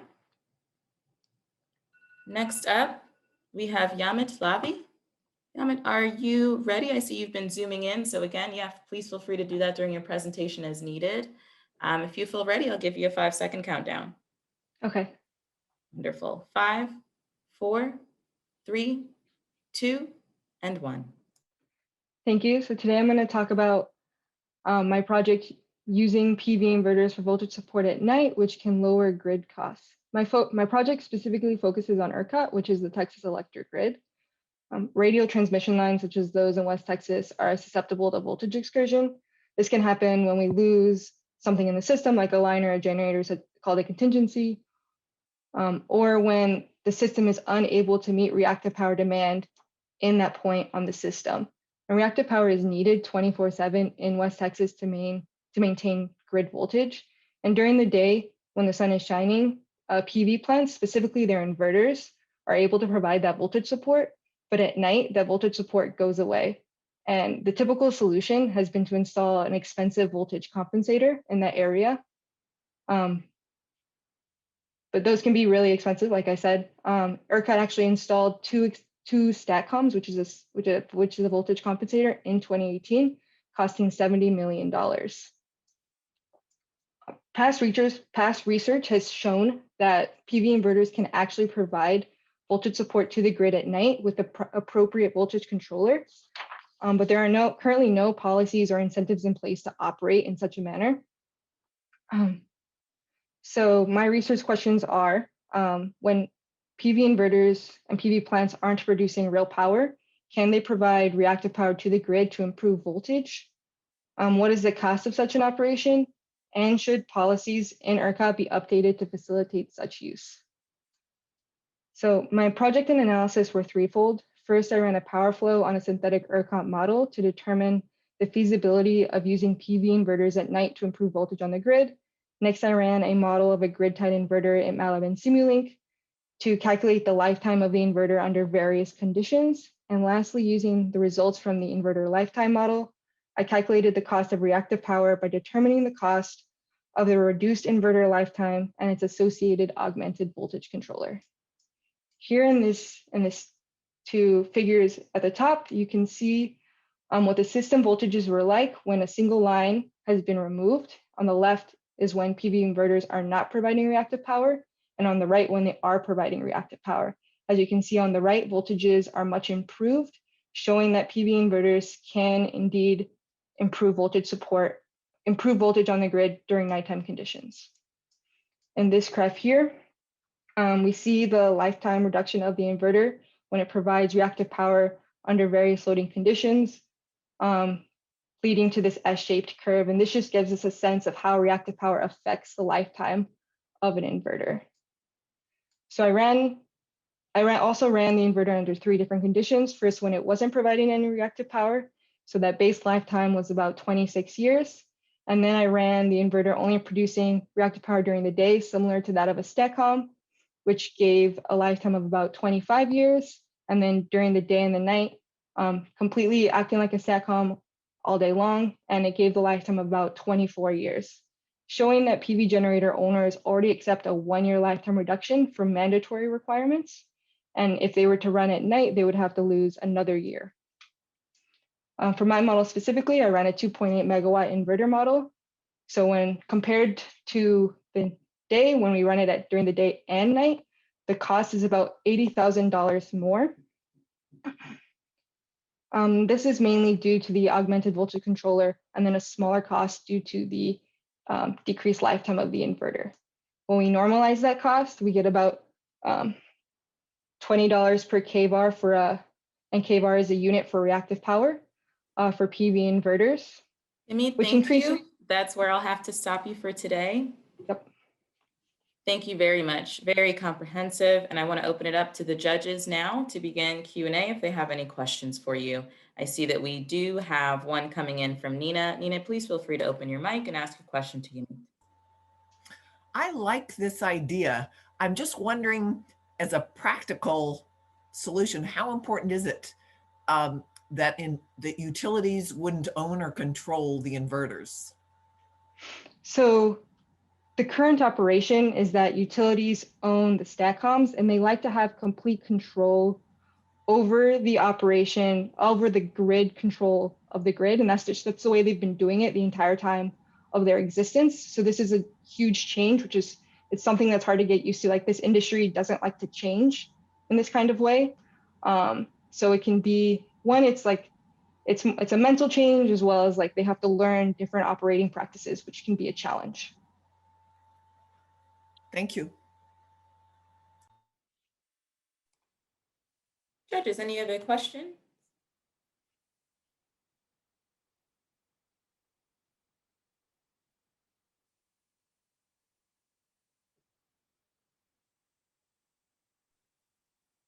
What drew you to this as the solution for that voltage excursion?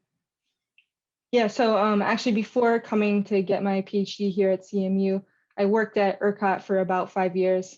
And this was something that some of the folks over there were talking about a little bit. They're like, oh, we can do this operation, but like, it's really hard to implement. We don't know. Yeah, there's like some of the roadblocks I was talking about before, like there's no policies. We would have to pay, we'd have to pay these generators in order to operate this way. And our reactive power market doesn't currently exist anywhere in the United States in a real form. So I was just trying to address some of those challenges that I talked about while I was working over there. Thank you.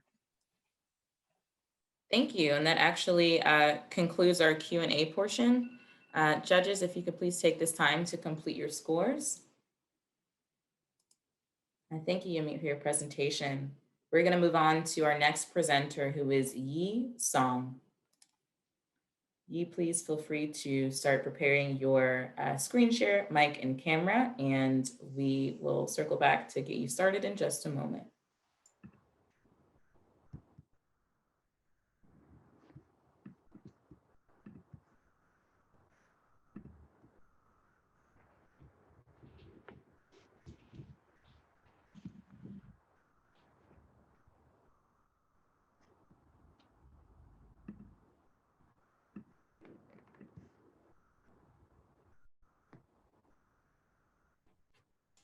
Thanks, Yi. We can see you and your poster. If you could give the judges about 30 more seconds. And just a note for you, as with all our other presenters that have come before, if you feel the need to zoom in at any point during your presentation as necessary, feel free to do so.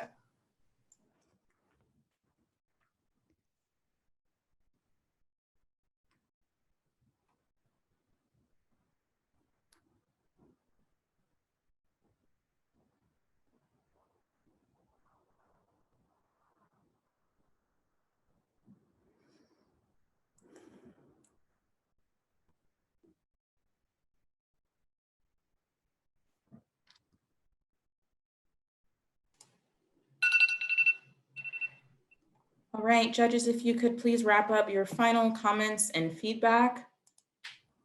For Yamit's presentation, we're going to move on to Yi. Yi, I'm going to give you a 5-second countdown if you're ready. Yes. Wonderful. 5, 4, 3, 2, and 1. Well, hello everyone. I'm glad to here to represent our group, give this presentation. We are motivated by the large energy consumption of transportation sector, as well as the fast growth of online ordering. So our group decided to investigate how automatic delivery robots can serve as a smart, efficient, and clean way for food delivery. So basically, we compare two types of ADRs with fuel car and EV for pizza delivery, because it spiked a lot in the last year.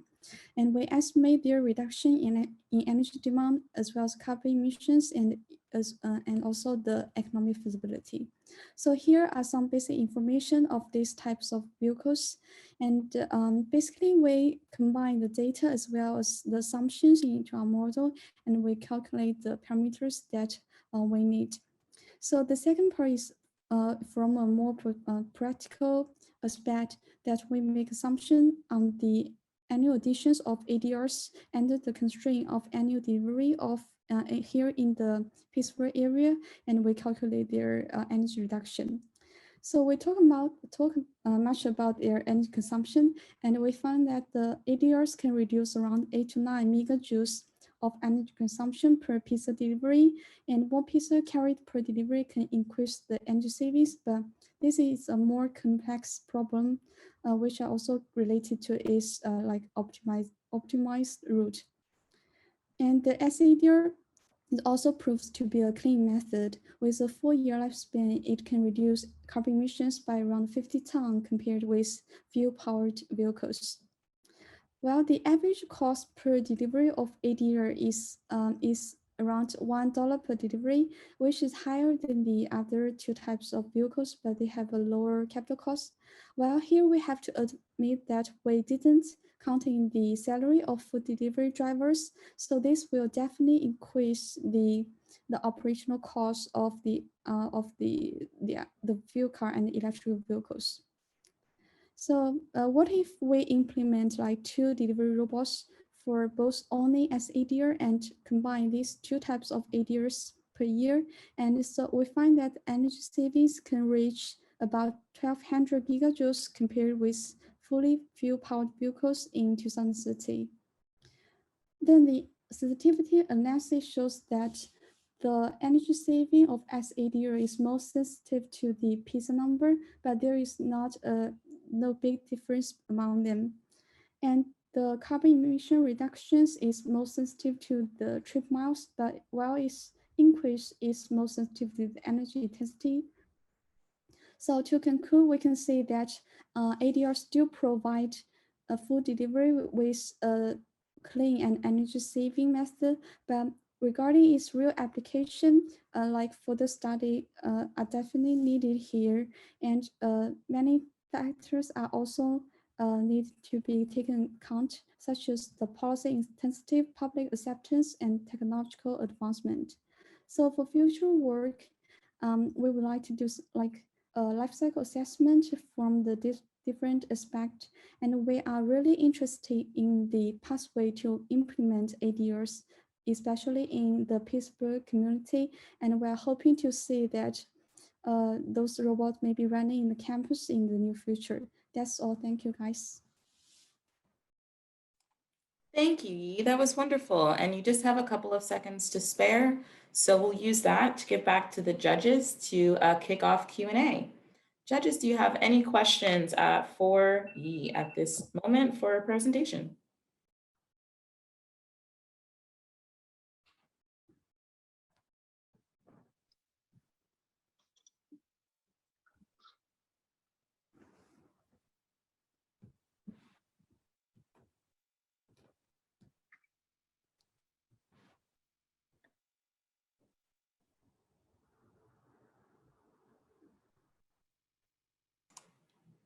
Any questions for Yi?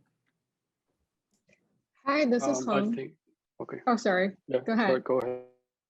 Hong, Okay. how about you start and then we'll get to Lu Ling's question. Okay, sounds good. I'll just start.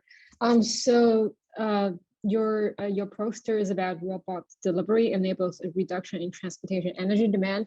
So my question for you is that what is the percentage number of vehicles that are actually currently used for food delivery, either completely used for food delivery or partially used for that? And how would you justify, because you're replacing vehicles with robots, so how would you justify the loss of job for many other people who actually, help people deliver food as their job? Yeah, so thanks for the question.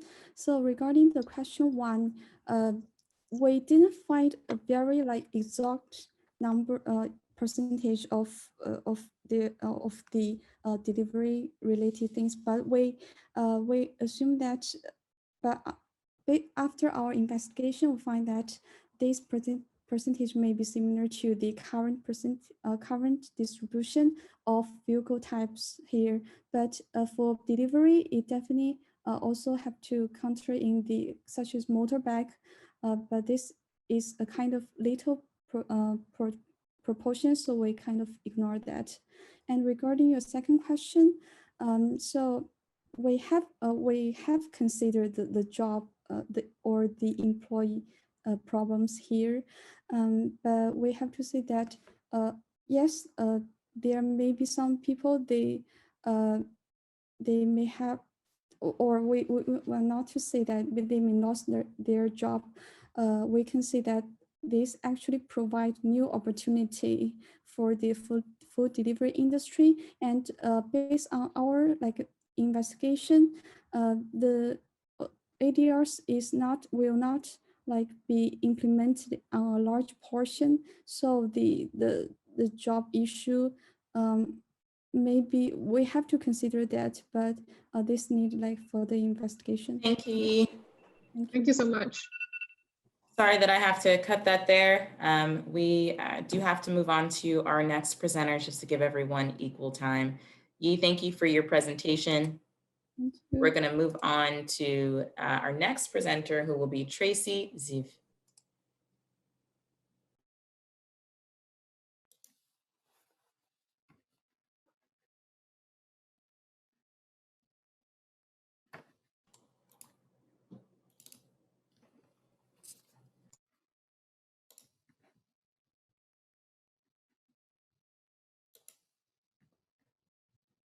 All right, are you able to see my poster?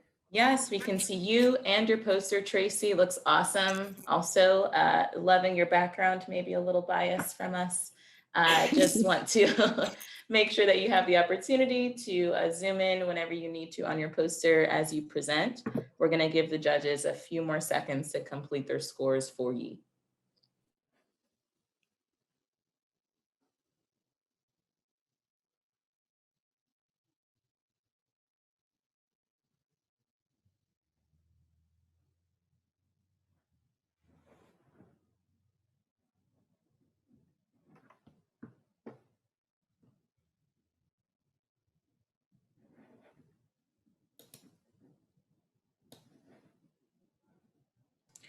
As a quick reminder to our audience, Tracey is our second to last presenter of session one. There'll just be one more student presenter after her. And then a note that the People's Choice polls will be launched. So please make sure to stay on for that if you would like to vote for your favorite poster of session one. With that, Tracey, I can see you, I can hear you, and I can see your poster. So let's get started. I'm going to give you a 5-second countdown if you're ready. Okay. 5, 4, 3, 2, and 1. So concentrating solar power is a very exciting technology for decarbonizing the electricity grid because it has integrated storage capacity. It's a dispatchable power source and can address grid integration challenges that face other renewables. However, in order to have widespread adoption of CSP, some significant technical innovations and cost reductions are required for it to be a competitive power source. So our work focuses on the primary system heat exchanger because that component is one of the most substantial contributors to overall cost of the CSP system. So we ask the question, can we use additive manufacturing in order to meet the challenges for this component? So this component has very demanding extreme operating conditions, high temperature, pressure, and corrosive environment. And the materials you need to survive that environment are traditionally very difficult to machine, but additive manufacturing allows us to eliminate the need for machining because in that process, we melt layers of metal powder with a laser to build the part layer by layer. Also, we require high efficiencies in the heat exchanger, which requires fine dimension features and complex geometries, which we can achieve with additive manufacturing. So in order to undertake this design, we take an integrated multidisciplinary approach to thermomechanical modeling and design, cost modeling, and material and manufacturing process development. So our first challenge is designing the manufacturing process because we're using a material, Heinz 230, that is not traditionally used in additive manufacturing. So in order to do this, we demonstrated that we can print this material with low defects, as you can see in the small figure here. and also printed a number of mechanical testing samples where we were able to demonstrate similar mechanical and corrosion performance to the wrought material. We choose then for a heat exchanger design, which you see in the bottom here, a pin-fin microchannel heat exchanger, which allows us to increase heat transfer surface area and increase efficiency overall while maintaining a small package. We then use process-based cost modeling, a process that allows us to build cost out of all of the constituent component costs to model what our manufacturing costs will look like as a function of design. We find our initial design has a higher cost than our target, so we model on the top a series of design optimizations and manufacturing process optimizations and equipment changes to reduce cost. And then on the bottom, some new features coming out in new machines that will enable further cost reductions to show that we can get down to a cost of $270 per kilowatt, getting substantially closer to our cost target of $150 per kilowatt thermal. So what we've been able to do so far is to demonstrate that it's possible to 3D print with Heinz 230 and maintain its material properties, print a prototype heat exchanger that achieves the performance requirements we need, and move towards our cost target. So in the future, we plan to do some optimization on cost and performance. Gonna have to cut you there. Wonderful. Again, continually impressed this afternoon. Great presentation. Judges, I want to maximize on your time. If there are any questions, I see one from Nina. Nina, please feel free to open your mic for Tracey. Hi. I am fascinated by the idea that you could do this with 3D printing or additive manufacturing. Well, have you thought about an LCA, a life cycle analysis for this material? Because I noticed there's chromium in it, right? Yes. One of our future planned work stages is to do some life cycle analysis on particularly the powder production component, which we didn't look at here. Okay, thanks. Could I ask one more? No. Of course, Nina. I wondered about the gap between the cost you can see and the sunshot goal. Do you think you can get there? I think it's possible that we can get there. The other avenue that we're exploring is that target cost is a bit of an assumption. The documented cost that we're working from is cost for the power block, which is $900 per kilowatt thermal or per kilowatt electric. So we made some assumptions on division between turbine, heat exchanger, and alternative components.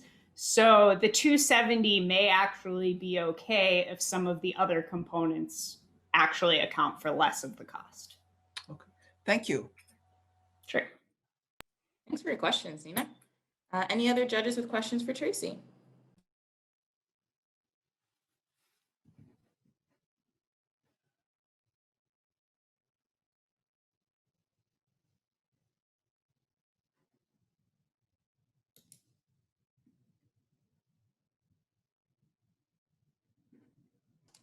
Okay, if there are no other questions, Tracey, thank you very much for your presentation.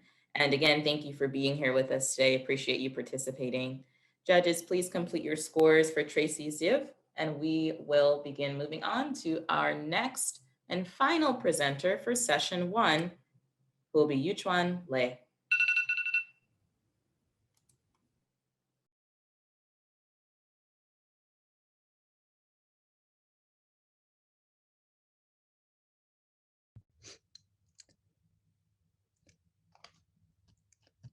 Can you see my screen? Junwon, yes, we can. Thank you. Okay. We're gonna give the judges one more minute to finish their scores for Tracey, but we can see your screen, and I did just see your video and hear you well. So that's great. Thank you.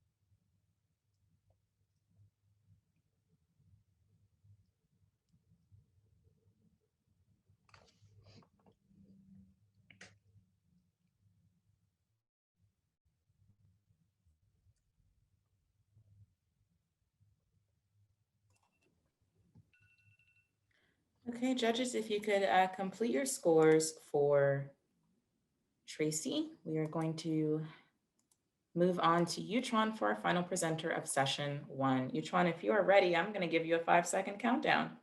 Cool. All right, 5, 4, 3, 2, 1. All right. Good afternoon, everyone. So the research question that this research wants to address is that how do I deal with the climate change projection uncertainty during the infrastructure planning? For the infrastructure planning, under climate change scenarios are really important. One example is that we might want to need to estimate the electricity demand for a particular city. However, such decision making or such infrastructure planning work can be really challenging, is because that there are relatively large uncertainty involved for the global climate model projections. I have one example here in the figure 1, shows a kind of example. We have the historic observations and the individual climate model simulations for the global average temperatures. And for the global average temperature, supposedly is a variable that can be predicted pretty well, but in this case, as you can see, there's still quite large uncertainty involved. So to deal with this kind of uncertainties, one more practical strategy is to have a more flexible planning framework by evaluating the projections every few years, by collecting more data for that few years. Potentially we can further improve the projections with the additional data. In this case, specifically, if we have more additional data, we can potentially better evaluate the individual climate models, then we can improve the climate model projections for that particular locations. To do that, we essentially come up with the 3 main bodies of the technique. First, we have a kind of physics-based equations involved to describe what's happening in terms of underneath individual climate model simulation results here. This we use a quite straightforward simplified energy balance models, which, as you can see here, which for a given time, we describe the temperature changes based on the physics-based parameters. Then for the next step, we essentially implement these equations to from a statistic perspective. In this case, we use this state space models where we evaluate the parameters involved based on these equations using the statistic techniques. And we have estimated the latent variable series, which is the kind of true temperature changes over time. To better illustrate the idea of using this state space model, I have the example here in figure 2, showing the actual the simulated data as the orange line here from one climate models. Then the dark line here shows the estimated true temperature changes over time based on the state space model estimations, based on estimated parameter values, and based on the physics-based equations. And this is just for one climate models. If we do this for all the climate models we have, we essentially can estimate the different parameter values for the individual climate models, which is kind of in table 1 here, shows some examples with that.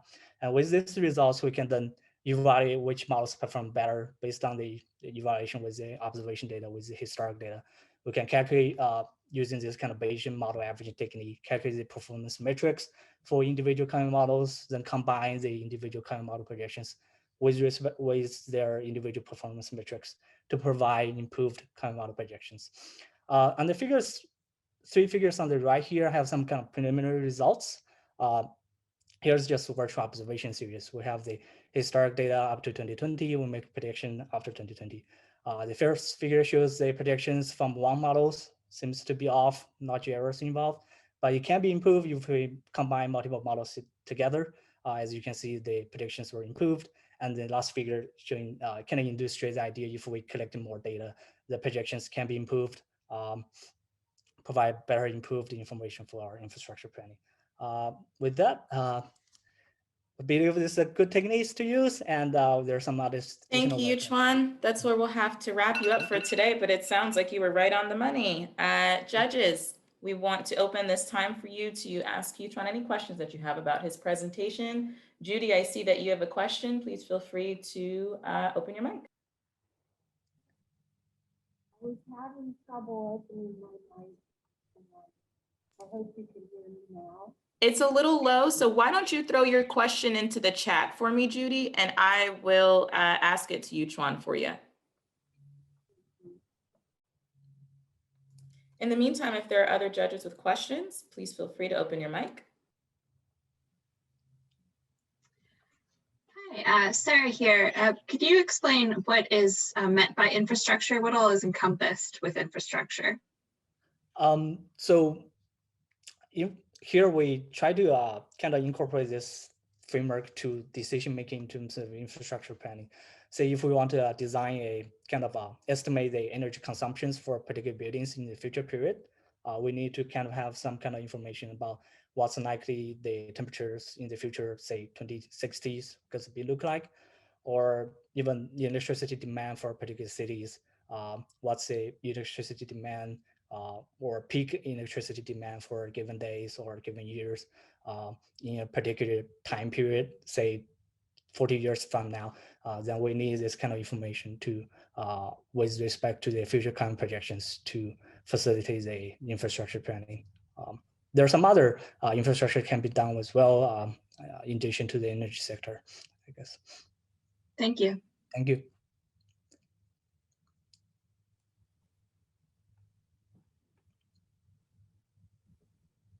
Okay, any other questions for each one? Judy, I didn't see your question yet. I just want to make sure you threw it in the chat there.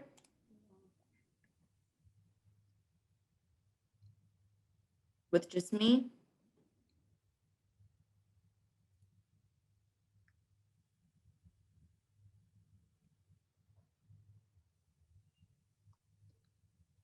Did you hear me? We can, but it's muffled. How about this? Yuchuan, can you hear Judy? I will send you an email later. We really can't hear you, Judy. I'm sorry. It's quite muffled. Did you, Okay. Yeah, I mean, if you have any question, just feel free to contact me with more details. I can further discuss with anything you may have question with. I'm more than happy to do that. With that, we are at the end of your time for Q&A. Thank you. Yuchuan, wonderful again presentation. Thank you. Judges, thank you for your questions.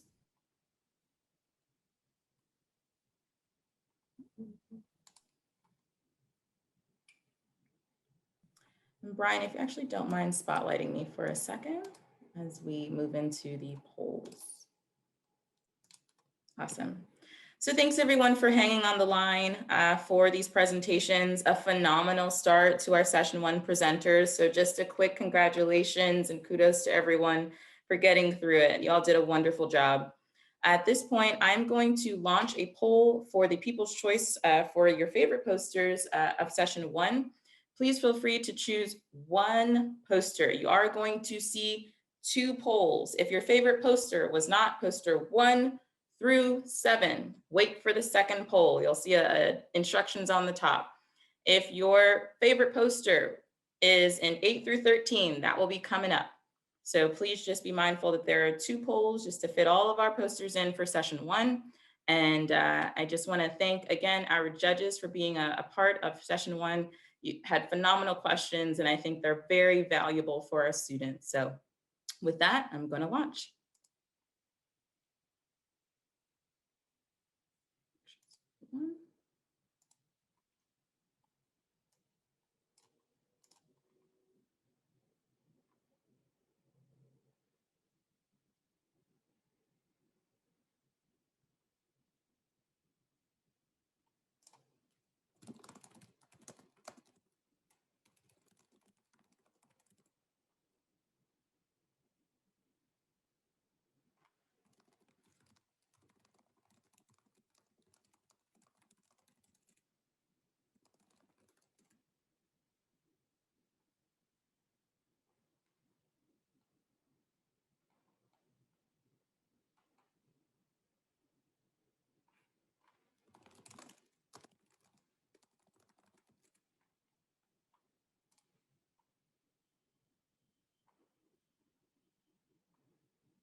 I'm gonna give everyone 10 more seconds for a poll here.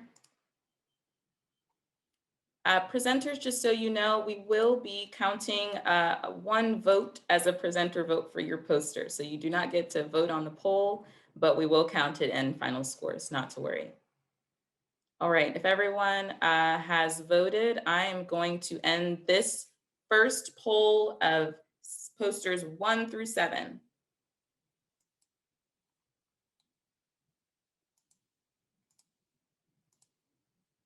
Next up, posters 8 through 13.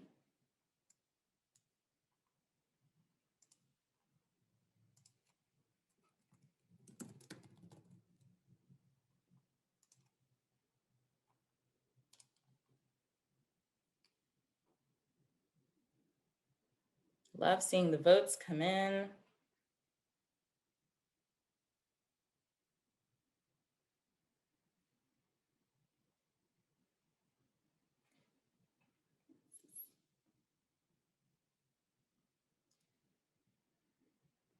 We're going to give you about 30 more seconds on those votes for posters 8 through 13.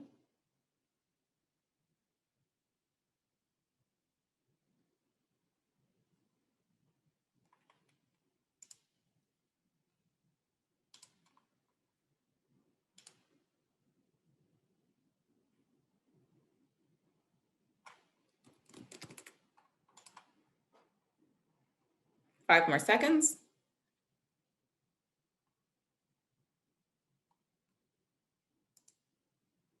All right, thank you everyone for voting for our People's Choice of Session 1. We are officially going to move into Session 2. As you can see on the screen here, this again is just a reminder of the order of our presentations for the next hour and a half or so. So please just take note, presenters, if you haven't already, of your order. Again, just a reminder for everyone who has joined us. Next slide, please. Sorry. That you have exactly 4 minutes to present your poster. You will hear an alarm from me. I will play it on my phone right now so that you're familiar. And that will be your signal to wrap up your presentation. That will then cue the judges to begin their Q&A. Now, judges, you are welcome to throw your questions into the chat window directly to me, and that will notify me that you have a question for our presenter. I will then, once the Q&A period starts, ask you to open your mic if you've submitted a question, and then you could ask that directly of the presenter. Again, at the end of that 4 minutes, you're going to hear that alarm. I'm going to ask you to wrap up, and then your mic and your camera will be turned off at the end of Q&A. You are welcome to run a timer on your end just in case, because there will be no intermittent time checks, just the concluding time check. Next slide, please.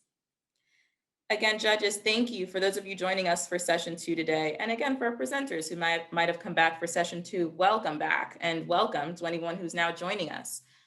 Judges, you will have 2 minutes for Q&A with the presenters to ask your questions. Again, please submit those in chat directly to me, Danielle Agreement, first, and I will make sure that your question is asked of the presenter. Again, if you have any trouble with your mic, then I will be the one to ask that question of our presenter. It's no problem. Next slide. Are there any questions about the run of show for today? I think we want to see, I'm sorry, Uche, I don't think I understand your question. From number 1 to 8 again, meaning presenters 1 to 8, or the poll? If you mean the poll, I'm sorry, it's too late for that.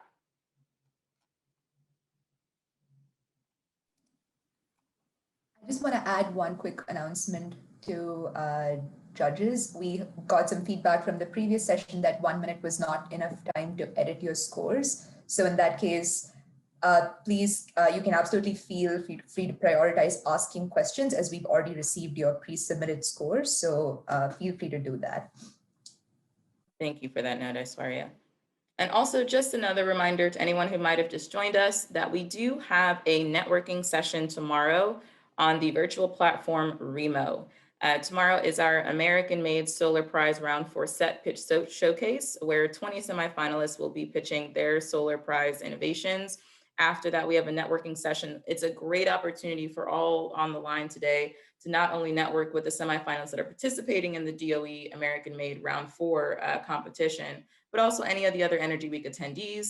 It's our culminating event, so it's definitely a great time to join us for just celebratory Thanks, and to wrap up Energy Week 2021. With that, I want to get started with our next presenters. Lauren Janik is up next. So we are going to give her the stage. I'm going to stop my video. And Lauren, if you could prepare to share screen, and I can see ya. Wonderful.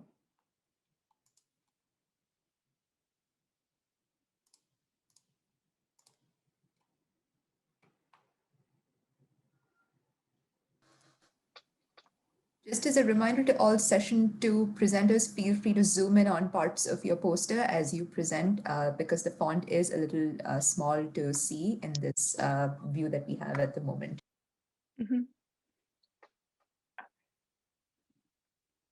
All right. Lauren, if you're ready, I'm going to give you a 5-second countdown. All right, 5, 4, 3, 2, and 1. So when governments try to reduce CO2 emissions and other air pollutants like nitrous oxides, sulfuric oxides, and particulate matter in the energy system, they typically focus on renewable energy or improving appliance efficiency, but this view completely ignores the traveling of electricity from the power plant to the consumer. Power plants have to produce more than 1 kilowatt hour of energy to get 1 kilowatt hour to the consumer. And this excess of electricity results in transmission and distribution losses, which produce unnecessary air pollution emissions.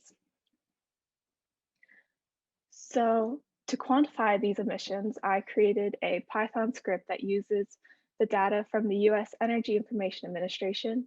I considered 3 scenarios, which is business as usual, moderately improved losses, which is 33% reductions, and a highly improved losses, which is all regions reduced to 2%. Then I made a Monte Carlo model, which is described in figure 1, which is right here. And so the model considers what region you're in, the actual distribution of the improvements to the transmission distribution system, and it considers the emission intensity of the type of power generation within that region. And from there, you get the emissions of certain regions, and the subnational regions that I used for the US are the states and the North American Energy Reliability Corporation regions. So in the bottom right-hand corner, we see the differences between each scenario for the subnational scales. For example, when we look at the Midwest Reliability Organization, which is right here, we see that it has relatively high total emissions, but when you look at the emission intensity as very high emission intensities. But when we look at the individual states, we see that within this region, North Dakota is the primary contributor, which makes sense because it has a high dependence on coal power. So focusing transmission distribution improvements in North Dakota will allow them to reduce emissions without building more power plants. And then in the bottom left-hand corner, we see the variability of emissions in the US and the potential for transmission distribution improvements. So CO2 has reductions in the tens of megametric tons right here, and the other pollutants have reductions in the hundreds of kilometric tons. So as the electricity system is going through major transitions to reduce emissions, reducing transmission distribution losses can reduce both emissions and the resources needed for renewable energy technologies. This will also be beneficial in the future as electricity demand increases, less power will be needed to meet that demand. Thank you. Thank you, Lauren. That was wonderful. I do see that we already have a question from one of our judges, Jeffrey, and please let me know if you prefer Jeff as well. Please feel free to open your mic and ask your question of Lauren. Yeah, thank you. Jeff is fine. Yeah, just curious on the input on the different types of power generations, and are those factored differently based on overall impact? Yeah, so earlier I conducted a life cycle life cycle assessment literature review to determine the distribution of emissions from each type of power plants. So yeah. Did I answer your question? Yeah, that's good. Thank you. Other judges for session 2, do you have any questions about Lauren's poster presentation?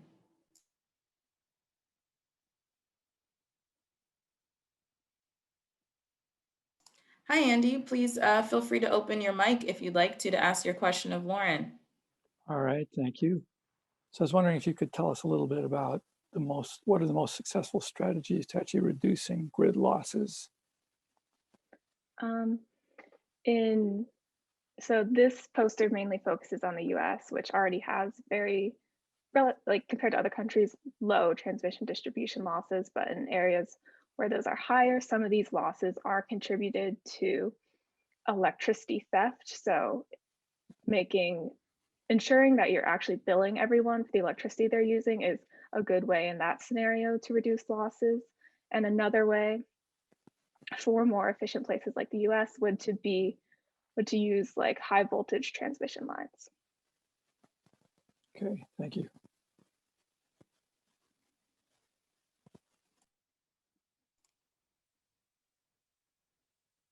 Okay, there are no other questions for Lauren. Thank you so much for your presentation, Lauren. That again was fantastic. We thank you for being here today, and we want to move on to our next speaker. So up next we have Devin Berry, who's going to be our next presenter on our virtual stage. Devin, if you could begin to prepare to share screen, turn on mic and camera.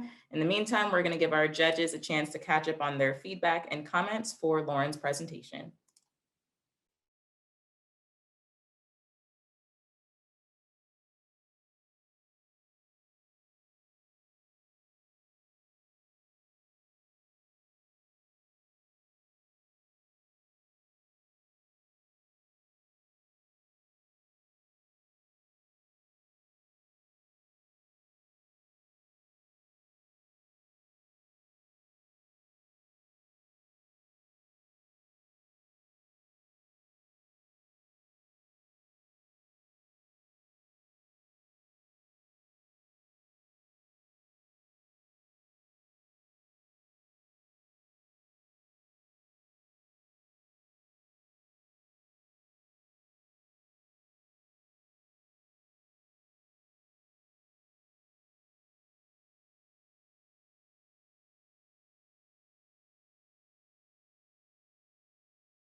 Okay, wonderful. Devin, I think I see your camera on. I see your share screen up. I want to make sure that I can hear you.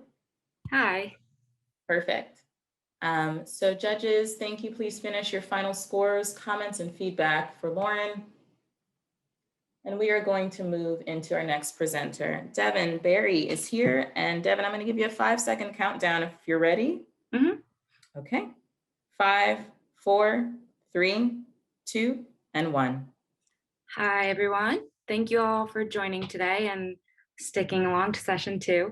My name is Devin Berry. I'm an undergrad in electrical and computer engineering, and I worked with Lynn Kirabo, who is a PhD in HCI. And I'll be presenting our poster, Priorities, Technology, and Power, Co-Designing an Inclusive Transit Agenda. So a little bit of background. In the next 30 years, we're expected to see an increase of 2.5 billion people around the globe living in urban areas, with 90% of this increase occurring in Africa and Asia. So when we're envisioning and designing the future transportation technologies that will be necessary for this level of urbanization, how can we take into consideration the unique contextual factors that shape the global South settings? Our research explores what inclusive transportation might look like in the context of the disability community in Kampala, Uganda.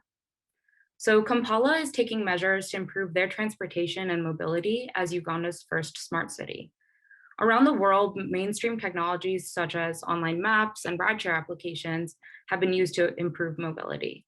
Within the disability community in Kampala, rideshare applications are often a resort to avoid discrimination tied to traditional forms of transportation. Participants within our study recounted instances of being left on the roadside or being asked to pay double the fare because of their assistive technologies while using public transportation. While using rideshare applications can reduce these negative experiences, they can only be used by those with access to a smartphone with internet. So to elicit the unmet transportation needs of the disability community, we conducted interviews with individuals in Kampala who work in organizations that advocate for and work with people with disabilities. We asked participants to complete 2 design exercises. The first was to detail how they would solve Kampala's transportation challenges if they were given unlimited resources. Their solutions spanned a range of areas with focuses on concerns of safety and representation, as well as dignity and representation. The second exercise was to create a stakeholder map identifying relationships within the disability ecosystem. The results of these interviews can be seen in our stakeholder map, which shows core stakeholders, such as the technology startup community, NGOs, and people with disabilities families, as well as periphery stakeholders, such as corporate social responsibility teams. All of this outlines the disability ecosystem within Kampala. So why is this research central to conversations surrounding energy? We believe that by understanding power structures and context of local communities, we can better design energy and transportation infrastructure systems that engage all members of the community. We underscore through our research the importance of learning and understanding the lived experiences of persons with disabilities and other marginalized communities before designing technology, rather than elevating the design of technology as a cure for their problems.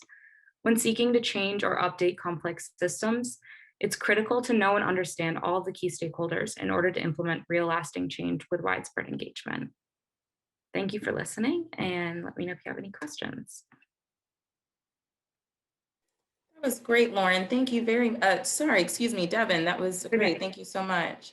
Getting my tongue tied already here today.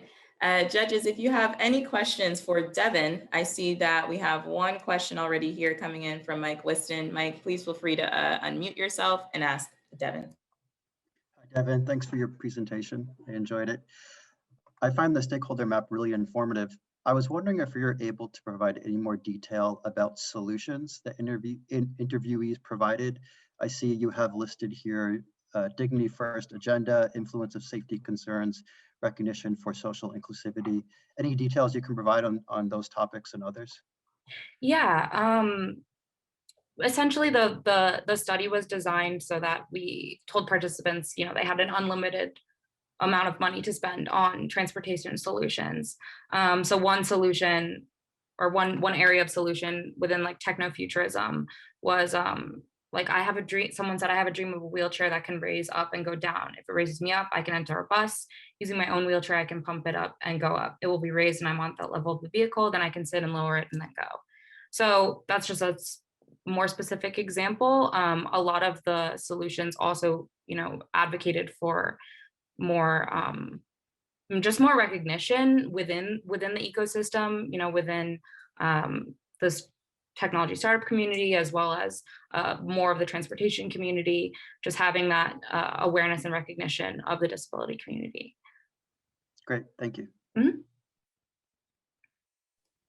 Other judges, do you have any questions for Devin on our presentation?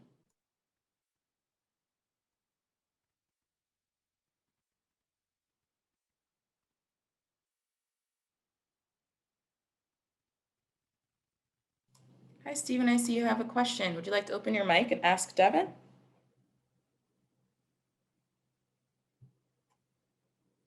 we go. Yeah, thank you. Nice presentation and actually very, very useful work you've done here. Just a question about your interview process. How did you conduct that? So the interviews were conducted over Skype because of the pandemic. So they were, they were essentially virtual, and we asked participants these two separate design exercises via Skype. Thank you, Devin. That's actually our time for today. Sorry to have to cut you there, but appreciate your presentation again. Thank you so much. That was a great job. Thank you. Of course. Judges, please take this time to record your scores for Devin's poster. And next on our virtual stage, we're going to have Jessie Codling.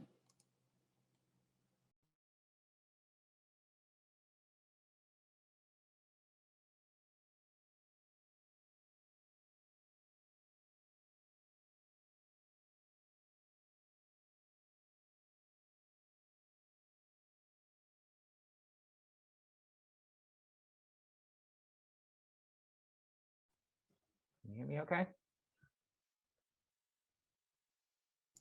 Sorry, Jesse, I was muted. Yes, we can hear you. Okay. I'm going to give the give the judges a little bit more time on their feedback, and then I'll hop back into cue you in.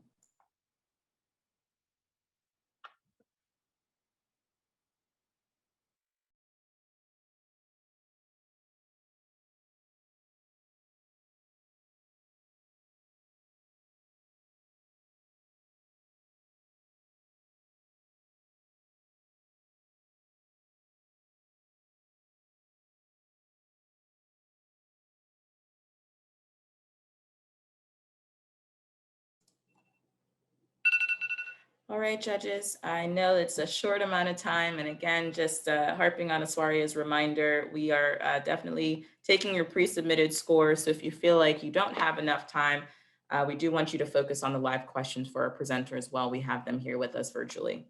With that, Jesse, I want to get into your presentation. So if you're ready, I'll give you a 5-second countdown.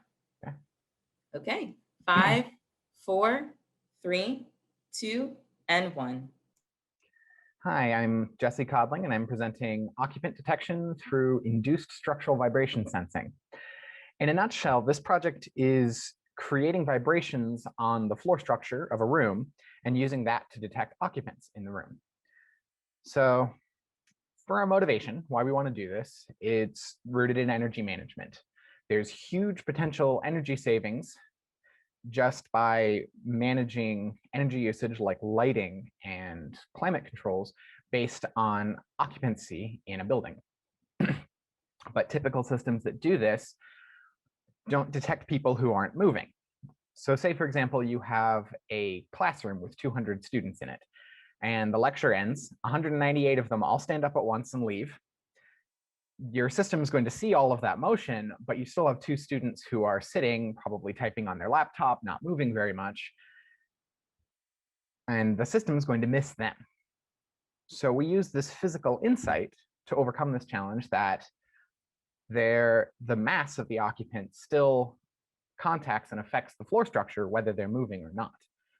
So if you look at figure 1, we have an actuator producing vibrations in the floor, and these vibrations will make a stable pattern of intensities that we call the mode shape. And when the occupant is standing there, their mass is going to dampen the vibrations where they're standing, and that changes the shape of that stable pattern across the whole structure. So then we can place the vibration sensors around the floor and observe the changing shape of this mode. So I built a system to implement this as an occupant detector. During the calibration stage, we first need to figure out which of these modes are actually sensitive to the weight. There are multiple resonances in a given structure. Only some of them are particularly sensitive to the change in mass. So we sweep across the full frequency range of our sensing elements, and that gives us a figure that looks something like figure 3. As you can see, I've highlighted 2 frequency bands that had a large magnitude change in response when the occupant was added. So we take those 2 frequency bands and generate a multi-tone signal that we then excite the floor structure with. The vibrations are generated using the same hardware as the sweeps, and then we record the response of the floor to those and use that to classify whether there's someone in the room or not. For our test implementation, we used an off-the-shelf speaker on a wooden floor structure reminiscent of a residential building, and 2 geophones as the vibration sensors. I took 300 points of training data, some with occupants and some without, trained the classifier on 20% of it, and in figure 5, you see the results of testing on the remaining 80%. As you can see, this occupant detection system has better than 99% accuracy on a typical residential floor, even using a very simple calibration and detection algorithm. In future development, I'll be working to reduce the disruption to the occupants, because right now the speaker is rather loud, and adapting it to more floors so that we can actually deploy this as an occupant detection system for live energy management. Feel free to ask any questions you may have. Thank you, Jesse. That was great, and just a couple seconds to spare. So way to hit it on the mark. Judges, do you have any questions for Jesse? I see we have one coming in from Jeff. Jeff, please feel free to open your mic and address Jesse. Sounds good, thank you. Yeah, I can definitely relate to this as I've been left in the dark in an office before, so all good. Yeah, I'm just thinking, this is obviously kind of first step. In terms of scaling this to, I'm thinking office building, high rise, what would it take to scale this? And, would the cost outweigh kind of the cost of the incremental energy use that's being wasted, I guess? Yeah. So right now, using the off-the-shelf components, it's not very optimized yet. There's a lot you can do, though, to reduce how much energy we need for generating vibrations and the cost of the speaker elements and the geophone elements. A lot of that's in sourcing. As far as deployment, because the sensors are so sensitive, they can be deployed pretty sparsely in a room. In previous work, we've seen we've got up to like a 20-meter range with these geophone elements, and so you only need maybe 3 or 4 to a room, depending on how large it is. And so you'd place a couple of these in each room, and that gives you that's kind of your at scale deployment. So it should scale up fairly well.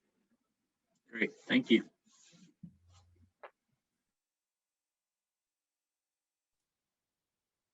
Any other questions for Jesse from our judges? I have one, Daniela. Sure, go ahead, Andy. Which I have to say, I've often been in a room where the lights are on and I'm still in the dark. But that aside, so this is a really interesting technology, but can it tell the difference between one person in the room and 2? And if there's more than one, how many can it find? That's a good question. I believe it will be able to tell the difference between 1 to multiple people. Exactly how many, that's actually what I'm currently working on with this, to see the effect of different weights and having multiple people in the room at different points. Yep, good, thank you. So that is actually the end of our Q&A time. Thank you, Jesse. We are going to move on to our next presenter. Again, great presentation. Judges, please begin completing your feedback scores for Jesse's presentation. And in the meantime, we'll have Dylan Liu get ready to present.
Okay, judges, if you could complete your final scores for Jesse's poster.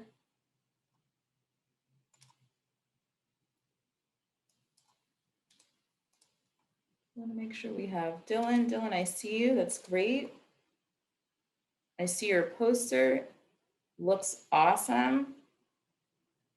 Okay, if we could. Let's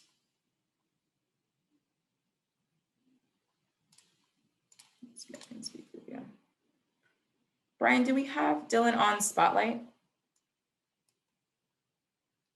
Thank you.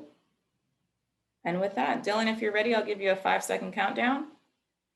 Sounds good. 5, 4, 3, 2, and 1.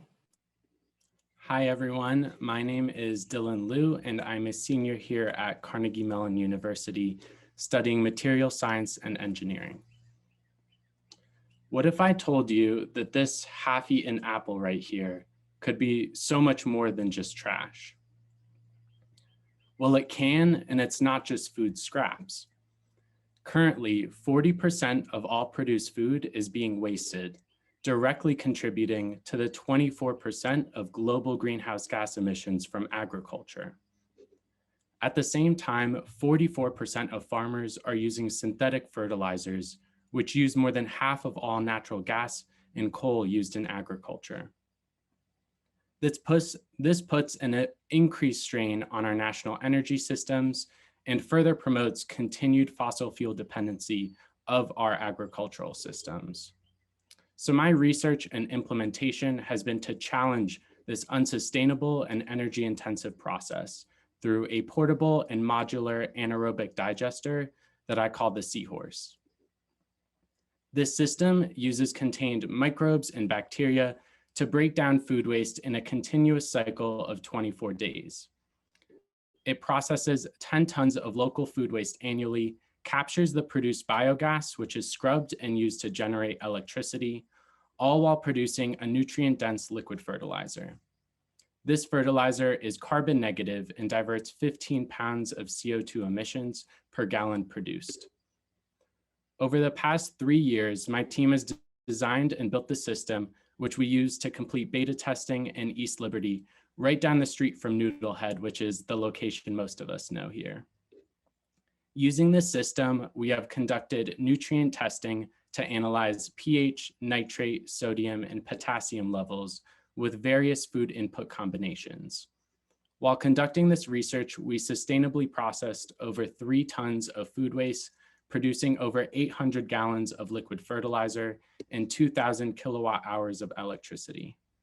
We also grow hydroponic produce in the second floor greenhouse of the system and support local agriculture through fertilizer donations to Repair the World, Sheridan Orchards, and local community gardens. We've given over 200 community tours to help bring awareness of bioenergy and anaerobic digestion to the Pittsburgh region. We are actually also launching our updated system in Swissvale this Saturday. I will send the Eventbrite link in the chat, which you are welcome to register for and actually see the system in person or virtually. Thank you for listening, and I am happy to answer any questions. Wow, thank you, Dylan, for that concise presentation. So very informative. Judges, if you have any questions for Dylan, I will open it up to allow you to begin asking any questions of his poster.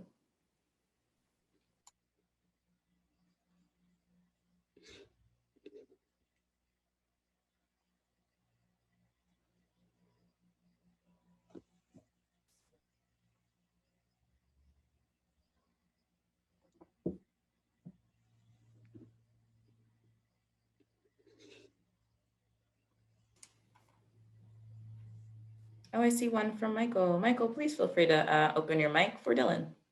Hi, Dylan. Thanks for your presentation. I enjoyed it.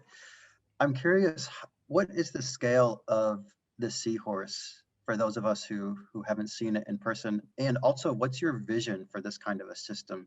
Do you foresee many distributed systems or a larger scale system for a certain population? What's the overall vision? Yeah, great question. Thank you. So the physical scale of the system right now, it fits in a 10 by 20 foot shipping container. So we're actually currently working to bring that size down to fit all the internal components in an 8 by 10 foot shipping container.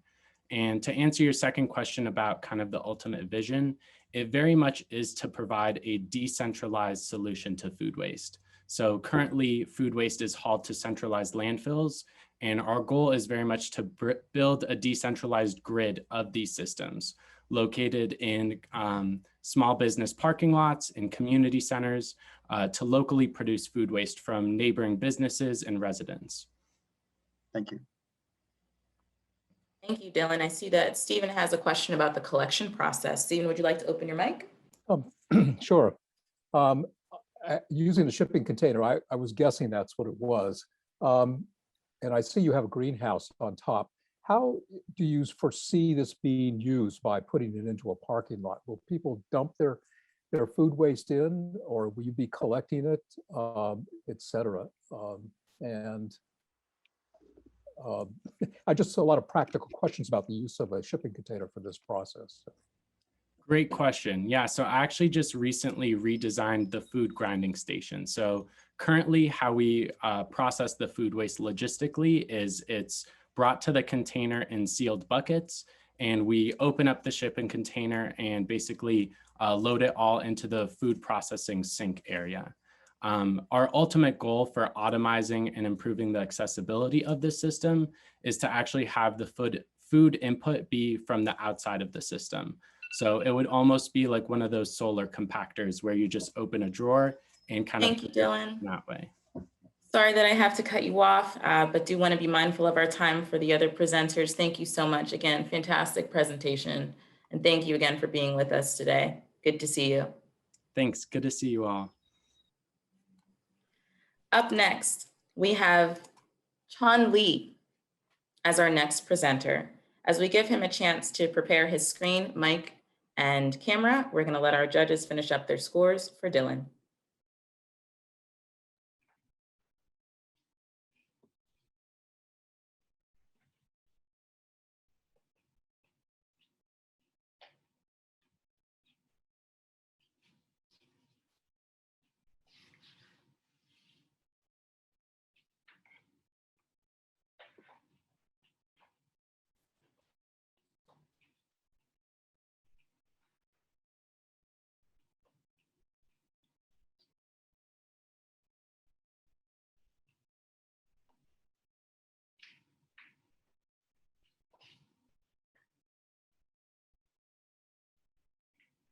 About 30 more seconds for our judges.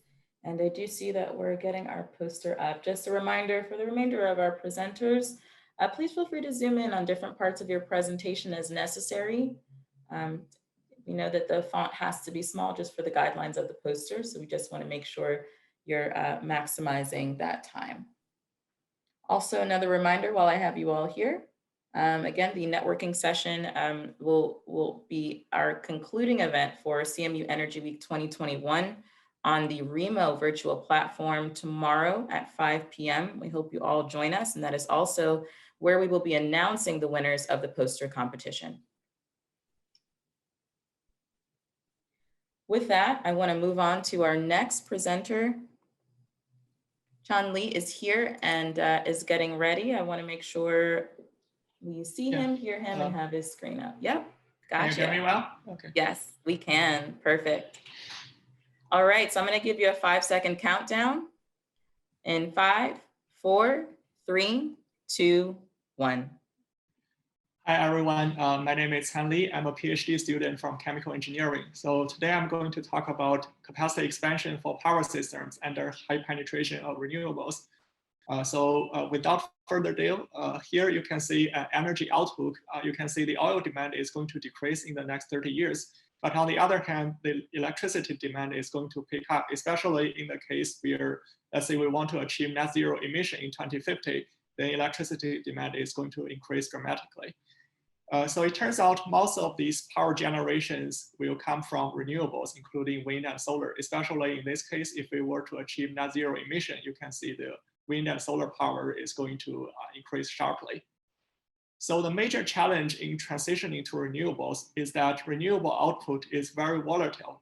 As you can imagine, it's highly affected by the weather conditions. Here from these two figures, you can see it's pretty volatile, right? So with that, the problem we want to solve is within this Texas region, we are given different energy resources, including coal, natural gas, nuclear, solar, and wind. Basically, we have different generation and storage units and different transmission lines to be installed in the next 30 years. And we already know, let's say, the capacity of those generators and also some of the operating data, given the renewable generation profile and the load demand.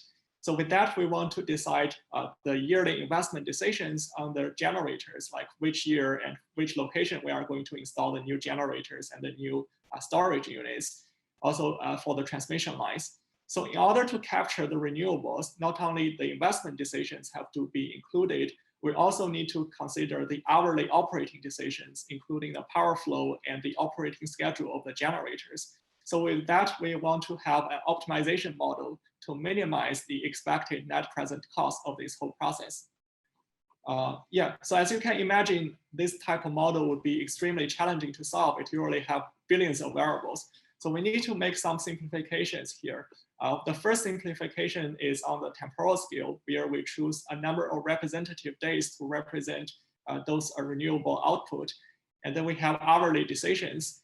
And on the spatial scale, we are aggregating the generators within the same region. Here we are dividing the Texas into 5 different regions.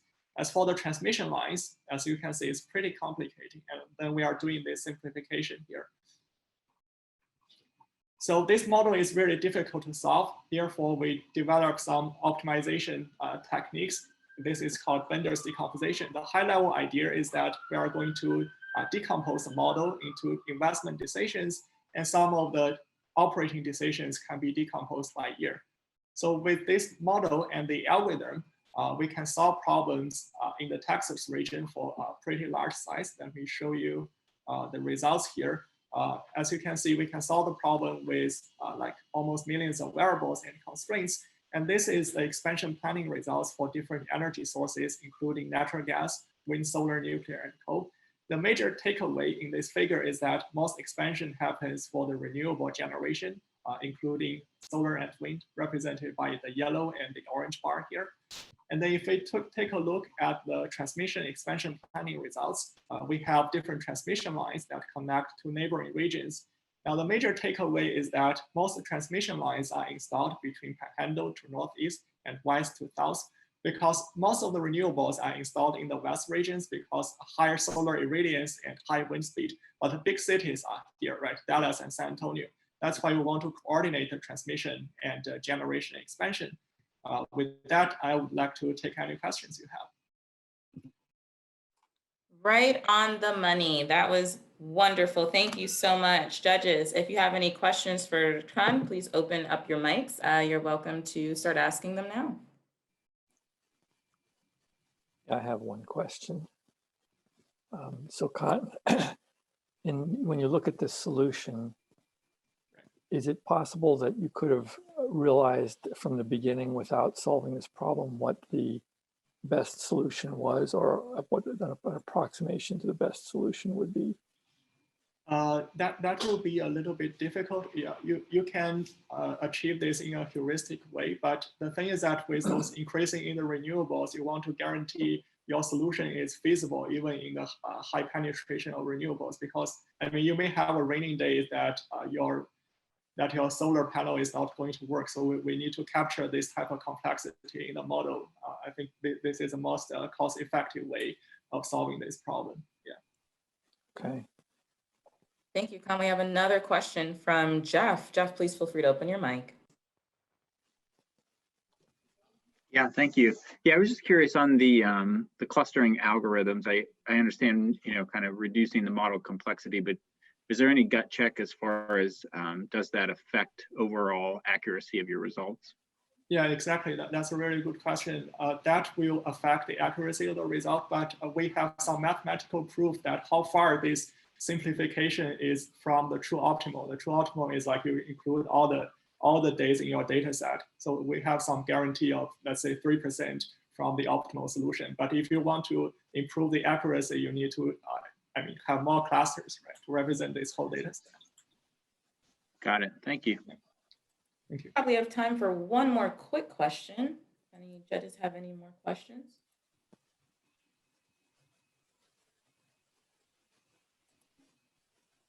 All right, with that, I'll give you a time back for your feedback forms for Khan's poster. Thank you so much for that presentation. Again, great job. Thank you. Appreciate you being here today. Our next presenter is going to get ready to get up on our virtual stage, and that will be Eric Stieb. I also just want to clarify a point that I made earlier. Forgive me, the networking session tomorrow is at 4 p.m. Eastern, not 5 p.m. If you show up at 5, we will no longer be there.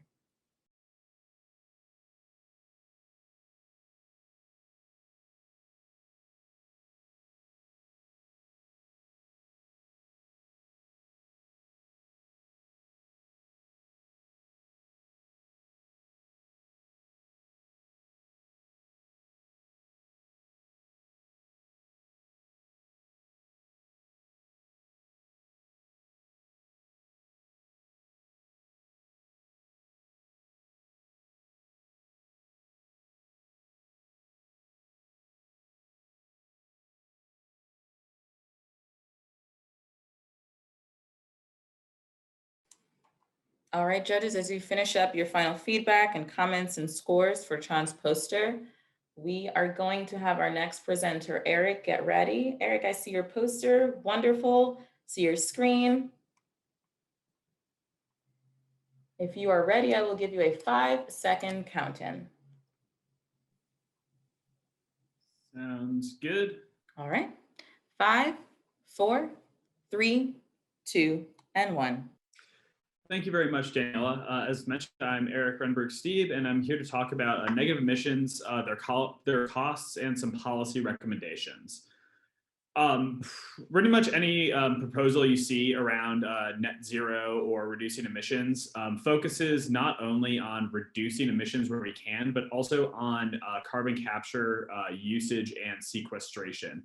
Most of these come at the problem from either a technological perspective or from a energy use perspective. One thing that's missing in a lot of this research is one, a discussion of the costs involved, and then two, a discussion of what kind of policy supports currently exist and whether or not those are sufficient to stimulate a lot of initial investment into the space.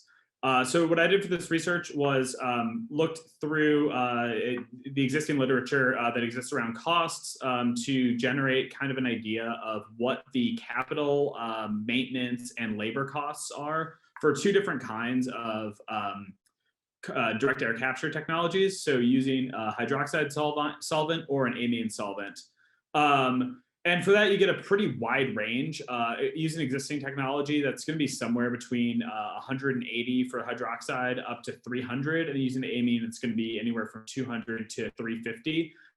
With the sort of caveat that with continued technological breakthroughs, we're likely to get down to maybe $100 for the hydroxide solvent or 50 for the amine per ton. Then there's also the consideration of the energy usage required for these. So in a low or a high heat and electricity requirement type of scenario, you're still going to need to bring in that electricity from somewhere. So in most of these scenarios, you're going to be wanting to use renewable energy, or else you're just creating more pollution while you're sucking carbon out of the atmosphere. So I factored in the amount of heat that would need to be generated, as well as the electricity needed for this, using a mid-level price in the 2019 Lazard's levelized cost of energy analysis, and then also using a low cost of wind energy for that. Additionally, I looked at what would this cost if the electricity was free? And a case for that would be if you were able to co-locate one of these direct air capture facilities at a wind farm or solar farm that is frequently curtailed due to high availability of renewables on the grid. And for that, you basically get a minimum cost down in the like very close to $50. which is relatively inexpensive, but doesn't quite meet what current policy supports exist for this. As of right now, there are no policy supports that are able to fully pay for any of these. Right now, at the federal level, there's a 45Q tax subsidy, which is currently in the $30 per ton range, but is ramping up to a full $50 per ton by 2026. This would essentially need to be quadrupled if you're looking at using power from anything, or using power that wasn't already going to be curtailed, or even some sort of FERC regulation that would incentivize co-locating DAC facilities with any sort of heavily curtailed wind farm. Additionally, there's RGGI as well, but again, the cost per ton for carbon there is only about $6, so it's not something that's really able to promote that investment. So that is it from me, and I'm welcome to take any questions you may have. Thank you. Perfect, Eric. Love your timing and your presentation. Thank you so much for that. Judges, if you would like to ask any questions of Eric about his poster, please feel free to open your mic.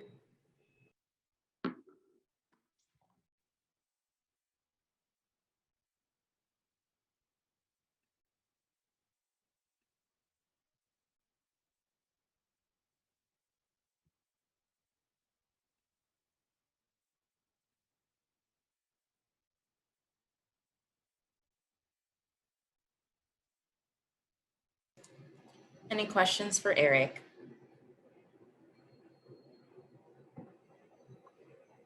Hi, Eric. Thanks for your presentation. I'm trying to get a sense for a cost target. Do you know what considerations might go into a target and what that target might be? Thank you for your question. So the cost target would kind of be moving based on sort of what sort of subsidies are available, and then also whether or not companies are either given incentives to start paying for negative emissions or start doing it of their own accord, sort of like Microsoft and Stripe are right now.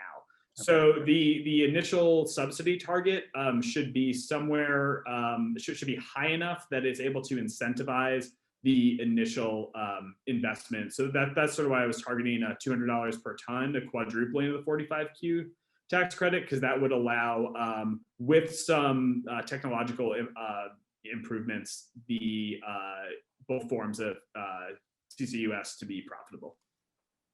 Great, thanks. There are no other questions for Eric. Judges, please begin to complete your scores and feedback for him. Eric, again, thank you for being here. Great presentation. And we're going to move on to our next presenter, Maya.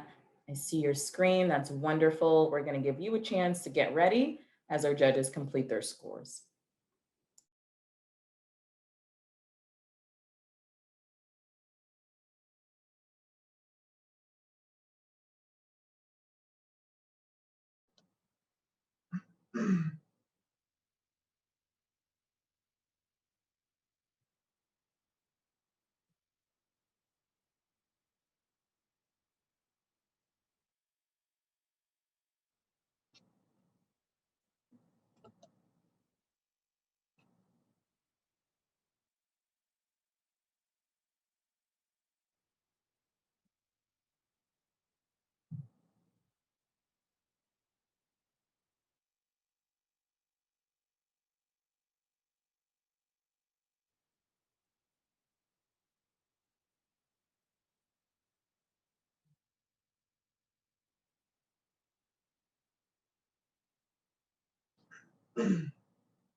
Judges, please complete your final scores for Eric Steve's poster. Our next presenter is Maya Bhatt. Maya, great to see you, and I can see everything. If you are ready to go, we're gonna count you down. Good? Ready. All right, 5, 4, 3, 2, and 1. Welcome everybody. My name is Maya Bhatt, and I am going to be talking about data-driven discovery of light-activated hydrogen evolution catalysts. So why this is important, and I'll start over here, is because hydrogen is really important for a green economy because it can be used in a number of different sectors, including transportation, directly as heat, as a chemical feedstock for agriculture. And when it is combusted, its only products are water and heat, which pretty much eliminates greenhouse gas concerns, which is awesome. However, we need clean production options for hydrogen because right now, about 96% of global hydrogen comes from steam reforming of fossil fuels, which has large amounts of CO2 associated with it. So one opportunity is to be able to use the water splitting reaction where we've got water plus energy, and we can extract out hydrogen from that. But in order to drive this process, we need catalysts. And right now, the best catalysts are very expensive and very rare, and those are platinum, palladium, and gold. One alternative to that is to look at the bimetallic space, where basically if you combine two different metals, you might actually be able to get properties for that bimetallic, which are more favorable for hydrogen production, which is pretty exciting. And what we want to do is we want to be able to predict what that best bimetallic would be. So in order to have a data-driven process, we need data. And so our data comes from high throughput experiments in 96 well plates, where pretty much we have a plate that kind of looks like this over here, where we have 96 unique compositions of two different types of metals. So in this case, it's palladium and tin. The plate gets illuminated with light, and upon illumination, the catalysts form within the wells. And then we have an indication tape which turns dark in the presence of hydrogen. So the darker the tape, the more hydrogen there is. So then we can feed this data into our data processing pipeline, where we can pretty much quickly be able to analyze it since the data feeds into a database that we've developed. And we can get visualizations and different analytics for the plates themselves, and then plate to plate comparisons. So this right here is one of the examples of one of those visualizations where this bright spot right here is the best combination of palladium and tin. We can also see whether the two metals are actually interacting by making synergy graphs, where we can see is the combination of a bimetallic different than just the pure metals themselves summed up. And at least with palladium tin, we see that that is actually true because we have a bunch of positive interactions, which is exciting. So now moving on to making predictions. We have 33 different bimetallics that we've tested, and we tried to develop a predictive model to be able to say, what's the next best one that we want to try? And we have very low accuracy with that. So what that means is we need to improve our feature space, and we need to improve our data set to kind of be able to advise the model in a way that's better. And so that led us to some more focused studies that we've recently completed with gold and copper, where we added a stabilizing agent called a ligand into these systems.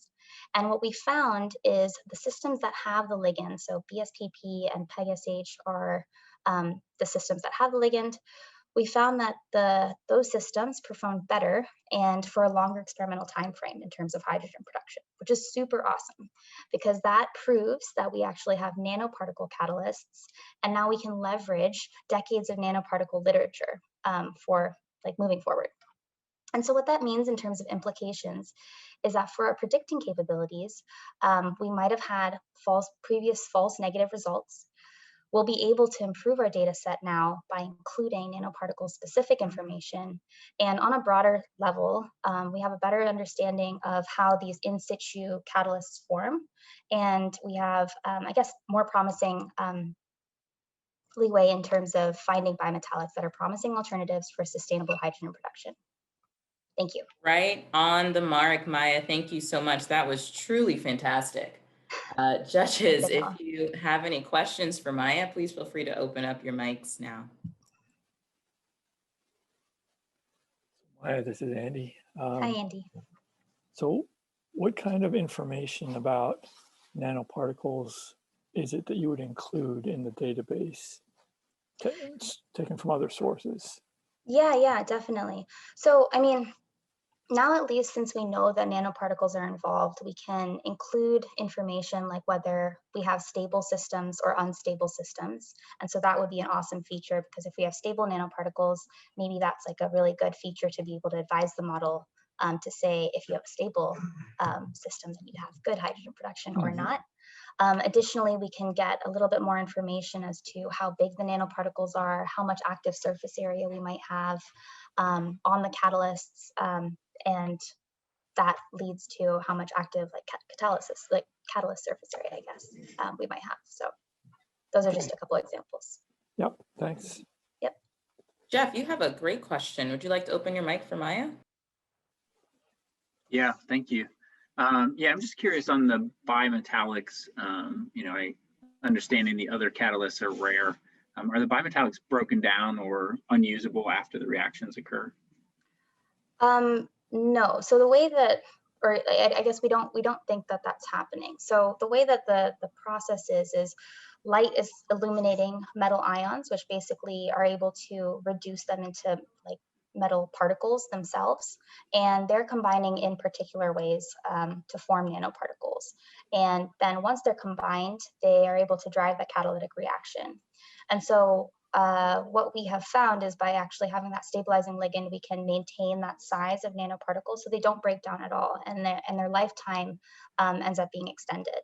If we don't have a stabilizing particle, they do form particles. Sorry, if we don't have a stabilizing agent, they form particles, but sometimes they aggregate and fall out of solution, which I guess then yields them not active catalysts. Okay, great. Yeah, and then the second part of that is that being done at scale today? This is, oh, sorry. Sorry to cut you off, guys. No Well, worries. that's actually the end of our Q&A. My apologies. We do want to move on to our other presenters and give them equal time. Thank you, Maya. Again, wonderful job. We're going to move on to our next presenter, who is going to be Hannah Brown. Thank you, guys. Sure. Judges, as you complete your feedback scores for Maya's poster presentation, Hannah's going to get ready to hit our virtual stage.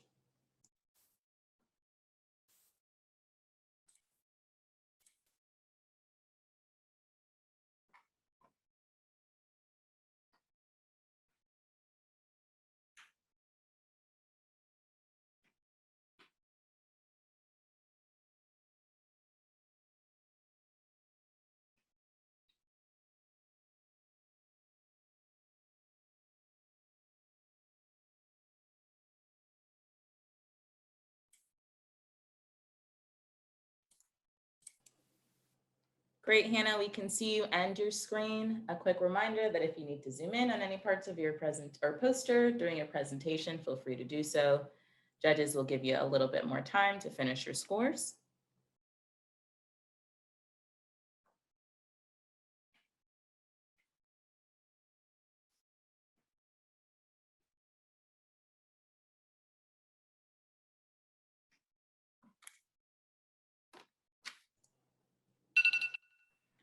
All right. Judges, please wrap up your feedback and comments for Maya's poster. Up next, we have Hannah Brown. Hannah, if you're ready, I'm going to give you a 5-second countdown. All right. 5, 4, 3, 2, and 1. Hello, my name is Hannah. I'm a first-year Master's of Public Policy student. My team performed an economic and emissions analysis of jet fuel alternatives when considering the future of hydrogen in commercial aviation. And I know what you're thinking. Hydrogen and planes maybe shouldn't go together, but research and development of hydrogen-fueled engines has come a long way since the Hindenburg. We were motivated to pursue a study of pathways towards emission reductions in passenger aviation, as we are all frequent flyers concerned about our carbon footprint. Our project sought to understand how much the average person could save on emissions and costs for a flight from New York City to London on a hydrogen-powered plane versus the conventional jet-fueled plane. This 3,470-mile trip was selected as it is one of the most frequent international flights, taken over 14,000 times annually. We selected the Boeing 787-9, a newer, more fuel-efficient plane, and compared against Airbus's Concept 0E turbofan plane, which is fueled by combustion of liquid hydrogen. 3 types of hydrogen were analyzed: green, produced by electrolysis from wind; blue, produced from steam methane reformation of natural gas with a 90% carbon capture and sequestration; and gray, produced by the same process as blue hydrogen, but without the carbon capture. We assumed the Airbus would operate similarly to the 787-9 in terms of total weight and fuel consumption. Emissions were calculated from life cycle assessment data or extrapolated. Hydrogen fuel prices have been reported purely as production prices because hydrogen sales data is not widely available at this time. However, price points are currently within the range of sales price and take into account liquefaction and production costs. The aviation industry is primarily concerned with weight, and we determined that using a hydrogen fuel provides a 63% weight savings over conventional jet fuel. Due to the properties of hydrogen, the plane will require for fuel storage, even given the significant weight savings. A standard 787-9 has approximately 35,000 gallons of fuel storage, and we anticipate that the Zero E will have a similar fuel capacity plus additional fuel storage in the wings. For our emissions calculation, we considered life cycle analysis, including emissions from extraction, production, transportation, and ultimately flight. Jet fuel was the most emissions intensive at 566 kilograms, or more than half a ton per passenger for one flight. Gray hydrogen did not fare significantly better, coming in at 546 kilograms due to the lack of sequestration from burning natural gas. Blue hydrogen had about half the emissions of jet fuel, coming in at 287 kilograms, mostly due to mitigation by the carbon capture and storage technologies. We found green hydrogen to have zero emissions, but we did assume, firstly, to be utilizing existing wind farms for electrolysis and did not consider additional cost of new wind farms. Secondly, zero emissions coming from transportation of any of the hydrogen options, as it could take place via existing natural gas pipeline infrastructure. And lastly, we assumed that combustion of hydrogen at point of use in flight emitted zero carbon and only water vapor. In terms of cost, jet fuel is currently the least expensive, followed by gray and blue, depending on fuel inputs, and green hydrogen is the most expensive. If the technology were available today, one could theoretically take a hydrogen flight from New York to London for less than the cost of a typical ticket, which tend to come in around $2,500 for a 4 to 100% reduction in your carbon footprint. Unfortunately, that 4% reduction from gray hydrogen would not have a significant impact on aviation emissions. However, if the aviation industry were to wait for a significant price reduction in green hydrogen, taking into consideration the R&D timeline for new planes, a significant reduction in emissions would not be seen for almost 2 decades. Green hydrogen is anticipated to be cost competitive in the next 15 years, and until then, we would recommend blue hydrogen as a stopgap measure for a 47% reduction in aviation emissions. Thank you. Thank you, Hannah. Great timing, equally great presentation, if not more. Judges, I really want you to lean into this one and feel free to open your mics for any questions for Hannah Brown.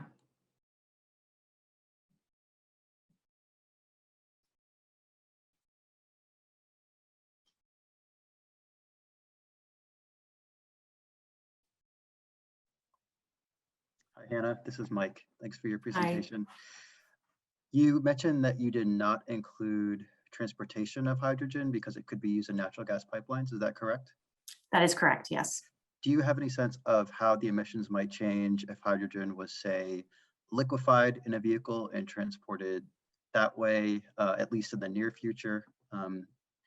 If hydrogen were, say, compressed as a gas and transported via truck, do you think that that would change these results at all, or that it would be insignificant?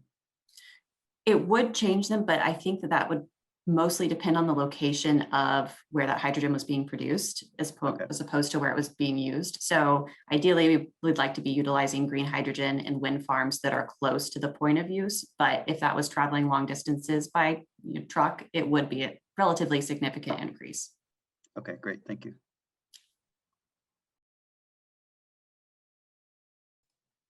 Judges, we have time for another question or two for Hannah, if you have any.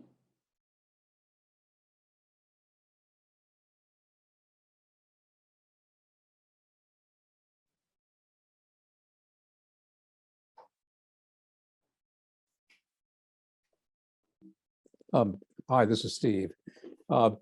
Just one question about the practicality of airplanes in a certain sense for this. Would the aircraft industry have to be completely rethought of in the sense of how you would store hydrogen on board?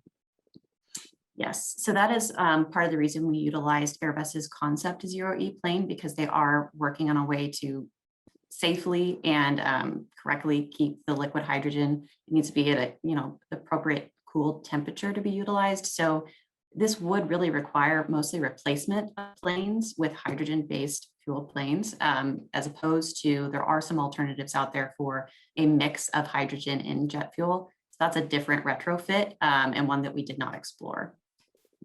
Thank you. All right, that's the end of time for our question and answer period. Hannah, again, thank you so much for participating and for your presentation. Great job. We are going to move on to our next presenter, Sven Burke. Sven, as you prepare your share screen and mic and audio, we're going to let the judges finish up their scores for Hannah.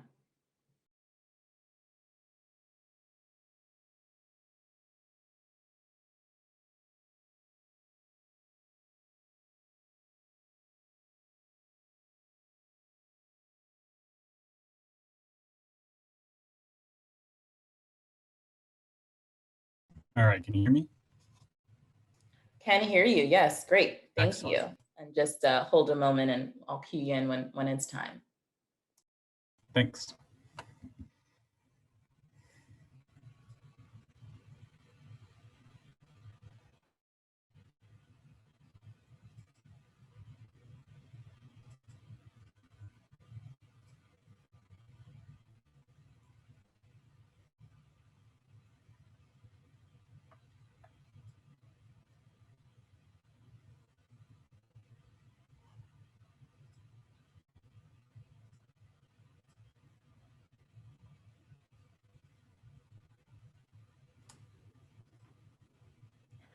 All right, judges, please complete your feedback for Hannah's poster. At this time, we're going to have Sven Burke up next on our virtual poster competition stage. Sven, you are welcome. Just a reminder to zoom in on any parts of your presentation as necessary while you speak. If you're ready, I will give you a 5-second count-in. Ready when you are. All right, 5, 4, 3, 2, and 1. All right, hi everyone, my name is Sven Burke. The primary objective of my project was working on a cobalt-free battery cathode. As some of you may know, cobalt is one of the primary cost drivers for contemporary lithium-ion batteries, accounting for roughly 20% most expensive part of that raw material process. Cobalt's also somewhat ethically gray in that a lot of it comes as ethical practices to mine it. So the overall idea was to make a cobalt-free structure using the layered lithium excess nickel manganese oxide configuration, also known as LLRMNO. I know it's a mouthful, and then determine how different synthetic methods would affect the performance of this material. So if we look at this chart here, we can see that this work is already performing better on the capacity and voltage range than a lot of contemporary cathodes. And structurally, this is where the different synthetic methods of quenching, where we used water, metallic, and nickel nitrogen to compare their quench rates, this is where things become important, as our compositional space and our quenching space is going to change where in the superposition of these two contemporary technologies this lies, which will change its products. So looking at our overall XRD data, we see that we do see a strong trend towards things having a more superposition between these two structures seamlessly if we have a faster water quench with a higher nickel content. When we look towards our overall electrochemical performance, we see that our cells all have increasing capacity over time, meaning they're getting better, but we see that their voltage actually begins to fall over time. Though the samples that have the highest degree of capacity gain and lowest degree of voltage fade are those that have the water quenching, which is the fastest of the quenching methods, and the highest degree of nickel in them. So that makes them the 0.25 nickel water quench sample. And when we do our DQDV analysis, that's showing us where along this voltage performance curve we're actually seeing any transformations in our material. And we're seeing across all categories of material, there's a change of the material from one phase to another, around 4.5 volts in this first charge. That's the plateau here and all these other ones. And that seems to also correlate directly to what type of quenching mechanism was used and how it overall performed. And then on our discharge, we also saw the interesting peaks of water quench samples in blue all have seemingly lower discharge voltages initially than their metallic or liquid nitrogen quenched contemporaries, which is interesting considering that they lose the least amount of voltage over time, but they initially start lower. We then compared these structures before and after use of cycling on XRD, and we found that samples with higher than 0.1 nickel content lost their superstructure peaks, which are circled here, which indicates that they're losing their nickel manganese ordering, which is often associated with the battery getting worse over time and failing. But we found that that wasn't the case, whereas systems that were of 0.1 nickel content kept some of their superorder structuring, though they were never as not competent, but as capacitive as the samples that were not nickel low. And then we took SEM images of this as well to determine if there was any changes in morphology in between the cycling conditions. And we found that before and after cycling, morphology was preserved, which means there was no formation of a defect phase or any cracking that's normally associated with the failure of a battery. So we basically found that this material can go through the whole battery cycling process, at least 50 cycles, not see any morphological degradation, not see the normal indicators of failure leading to an actual failure, and that being the loss of these superstructure peaks. And we actually saw an increase of capacity over time, as opposed to a decrease of capacity over time, though the loss of voltage over time is something we are going to try to work out in the future. I'd like to thank you all for listening to me. Thank you very much. Great job, Sven. Great job. Judges, I want to open up the Q&A portion to you now. If you have any questions for him, please feel free to submit them or open up your mics to ask him yourself. This is Andy. So I was wondering, do you have a target structure that you're looking for in doing this work or looking at the quenching study? Because is there some known structure that is optimal, or is it some known mixture of two or more structures, and you're just trying to find a way to achieve that using this quenching method? So that's a good question. There's a lot of debate about what exact structures of these materials are. Some people think they're just small local range ordering of the C2 bar M and the R3 bar M structures, though all of our XRD reported that they were the R3 bar M structure, with the most important factor being actually the nickel compositional space, with the quenching mostly being once you were in the same nickel space, the faster quench samples had the higher degree of crystalline ordering. So the structure that I think would be best would be the R3 bar M, simply because that's the structure of the ones that performed the best. Okay.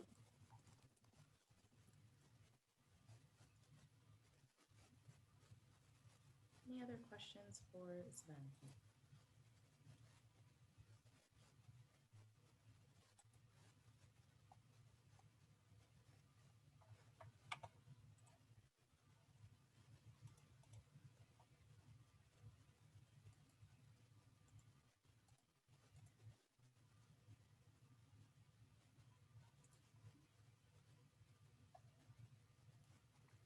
Okay, judges, if there are no other questions at this time, we'll use this to complete your feedback forms for Sven's poster.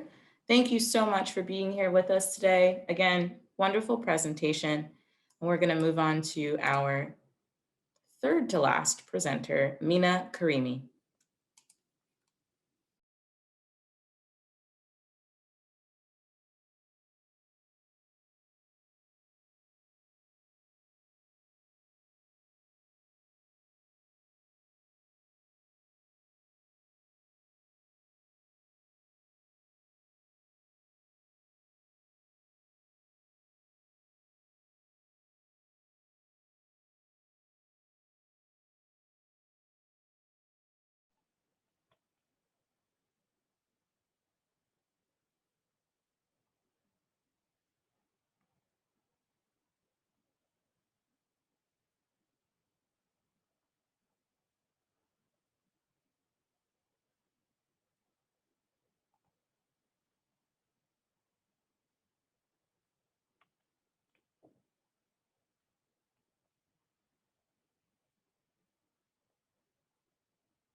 Okay, Mina, thank you so much for being here with us today. Hello, I can see your poster, I can hear you. A reminder to you as well, if you need to zoom in on your poster at any point as you present, feel free to do so. Okay, thank you. If you are ready to go, I will give you a countdown. Yeah, sure. Wonderful. Okay, and in 5, 4, 3, 2, 1. Hi, everyone. I'm Mina Karimi. I'm a PhD candidate at Carnegie Mellon University, and today I want to talk about my research. My research is about the predicting induced seismicity by combining mechanical and probabilistic models. Here, first I want to talk about the induced seismicity. Induced seismicity is kind of earthquake that happened due to the human activities, or more specifically due to the energy industry activities. And here you can see some data that we have from the previous records of earthquake, and you can see that we can see a great increasing rate in the number of earthquakes in the last 2 decades. And most of these earthquakes are happening in some locations that we have some energy industry activities. So the goal is to understand what is exactly the mechanism of these kinds of earthquakes and how to control these earthquakes. And also maybe in the future, we can reduce the risk of this kind of earthquakes. And I can say that there are many different sources for these induced earthquakes. And one feature that is in common in many of these different sources is that we are in this energy industry activities, we are injecting high pressure water or CO2 or any other kind of fluid to deep underground layer. And by injecting this high pressure water or CO2, we are increasing the pressure around this wellbore or injection center. And then this can cause some sliding or earthquake in the domain. And the problem here is that we don't know enough information about this deep underground layer. We know that we don't know what is exactly the situation of these layers, what is the properties of this layer, and maybe the pre-existing faults that there is there. And the other part of this problem is that we have some data, but data are so noisy and sparse. These data are something like the location of earthquakes, the magnitude of earthquakes, and in some cases we have the amount of stress drop because of the sliding. So first, we here want to develop a mechanical model. This mechanical model that we develop for this layer is based on an energy function that we can find the governing equations based on minimizing this energy function. And by having this system of energy governing equations and assuming some properties for this layer, we'll be able to estimate the values of pressure in each time in each location around this injection center. And by having this value of pressure, we will be able to estimate the magnitude of earthquake. And the idea here is that to compare this estimated value that we have from the mechanical model with the real data that we have from the injection site. And because this data that I said is so noisy and sparse, we constructed our minimization problem based on the Bayesian formulation. This Bayesian formulation will let us to solve this minimization problem to find these unknowns that we have about this layer. For example, about the properties of this layer, like permeability, like the porosity, and other unknown variables. And also the other advantage of this Bayesian formulation is that we'll be able to say what is the confidence interval for this solution that we found from the Bayesian formulation. We can say that we can quantify the uncertainty of this solution. For example, here from this sparse data, we calculated we estimated actually the value of permeability of the deep underground layer. And also in this lower graph, you can see all the possible values. Thank you, Mina. Going to have to cut you there. I'm sorry. But I appreciate it. Still great presentation. And this is the time now. Judges, if you have any questions for Mina and our poster, please feel free to open your mics.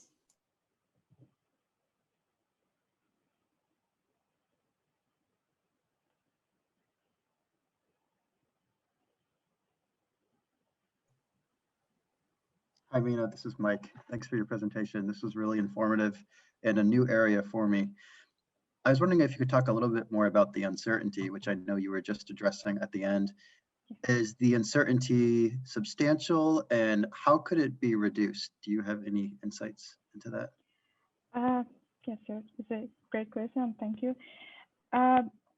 Here, in this problem, we used some sampling methods for actually to create as many as the scenarios that we have, for example, for this permeability or this unknown parameter that we are trying to find. We can generate as many as samples that we can, and to find all the possible values for our problem. And this uncertainty can come from different sources. And here, for example, we apply different sampling methods like the Markov chain Monte Carlo, like the Hamiltonian Monte Carlo methods to see what is the confidence interval for this solution that we are getting from the Bayesian formulation. And also, we assume some value of noise, and we try to understand what is the relation between this optimal value that we can get, and how this is sensitive to the value of noise that we are assuming for example, for our data, for this sparse data that we have. Great, thank you. Thank you, Michael, for that question. Judges, we only have about 20 seconds left if anyone has a super quick question.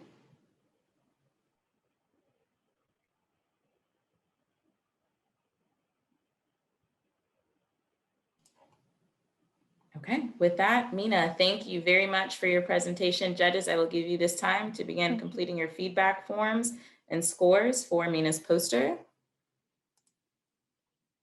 In the meantime, our second to last presenter of the day will be Tegan Goforth. As Tegan prepares to share her screen and turn on mic and camera, just wanted to thank everyone for sticking along with us. I know that it's been quite a day. Hopefully you've seen some very impressive posters here today. I certainly have been impressed since 1:15 with all of these amazing researches. So I just wanted to make sure everyone is on for our next two presenters, and that a poll will be launched after our last presentation so that you all can vote for your people's choice of session 2.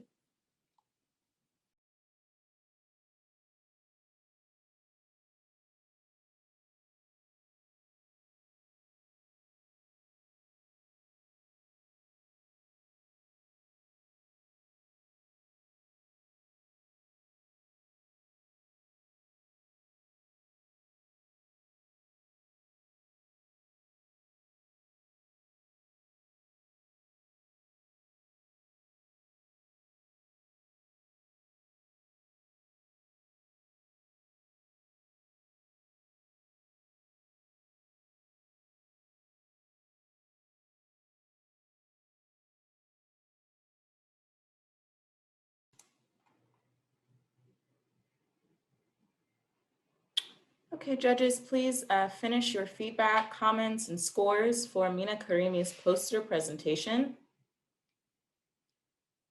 We are going to move on to Tegan Goforth to take our virtual stage next. Great. Tegan, I know that we see you. Yes, wonderful. And I see your poster. Again, feel free to zoom in where you feel necessary as you present. If you're ready, I will give you a 5-second countdown. Awesome. All right. 5, 4, 3, 2, 1. Hi, everyone. My name is Tegan Goforth. I am a first-year PhD student studying engineering and public policy. I'm advised by Dr. Destiny Knock. Today, I'm going to be talking to you about decarbonizing the U.S. electricity sector, a regional sustainability and equity analysis. As the U.S. prepares to transition its electricity sector from the use of fossil fuels to renewable energy and clean technologies, it's important to consider not just the least cost option.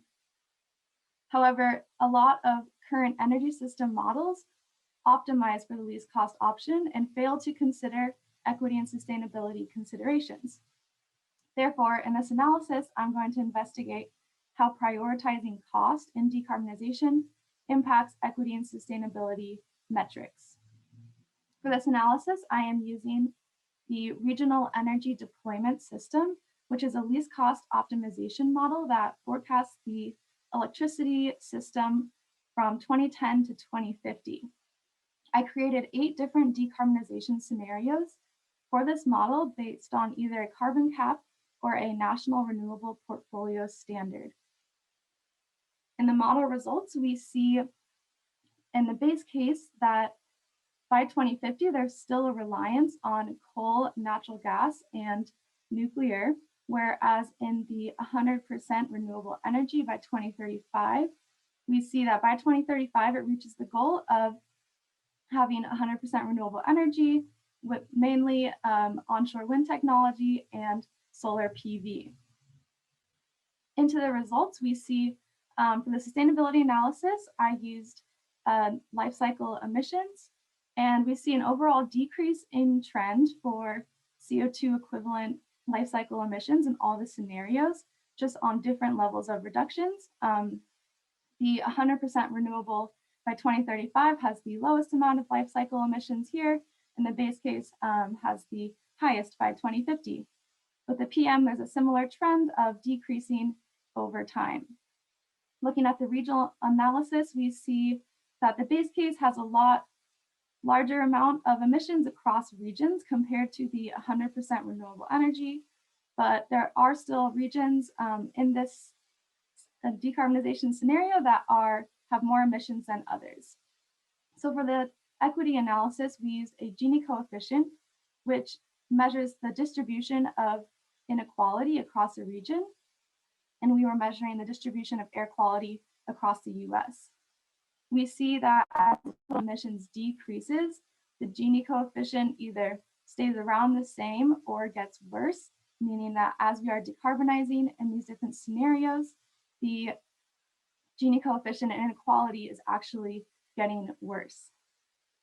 So therefore, it's important to consider not just the least cost optimization as we are decarbonizing, it's important to also consider distributional equity and sustainability. So the next steps in my analysis will be going into system costs and comparing energy jobs and air pollution and land use and water use, and then into a multi-criteria decision analysis to do a trade-off analysis of the different decarbonization scenarios to see where we win and lose in these different scenarios. Thank you, and I am open for questions. Thank you, Tegan, and I'm sure you'll have some. That was wonderful. Judges, if you have any questions for Tegan and her poster, feel free to open your mics and begin asking those of her now. Hi, this is Andy. So I was wondering, could you give us sort of an explanation of what the Gini coefficient is? I've heard of it, but.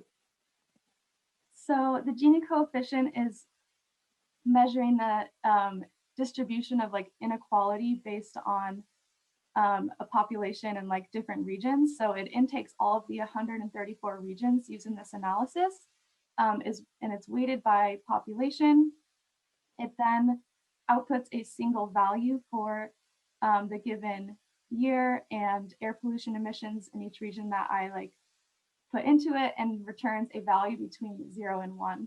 If you get a 0, that means everything is completely equal in the system. And if you get a 1, that means everything is completely unequal, meaning one region has all the emissions where all the others would have 0. Okay. What would happen, for example, if half of them had all the emissions and all the others had 0? Right, so that would most likely return a Gini coefficient of probably around 0.5. I would need to investigate that exactly, but I believe that's how low they return. Okay. All right, thank you. Thanks, Sandy. Very thoughtful questions. Judges, do we have any other questions for Tegan? Yep, this is Jeff. Yeah, I'm just curious, kind of thinking about the bigger picture, comparing least cost to sustainability and equity. Any of these factors you think, are we just looking at the picture as a whole, comparing them equally, or are any of these factors more important in your personal opinion? Right, so I would say like our original analysis will go into the trade-off analysis and weight everything equally, but there's also the potential to eventually weight things differently. I would say in my personal opinion, like it's important to value equity.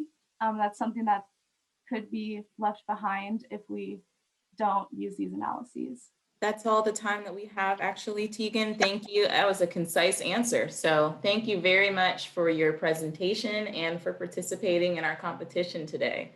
Wonderful job.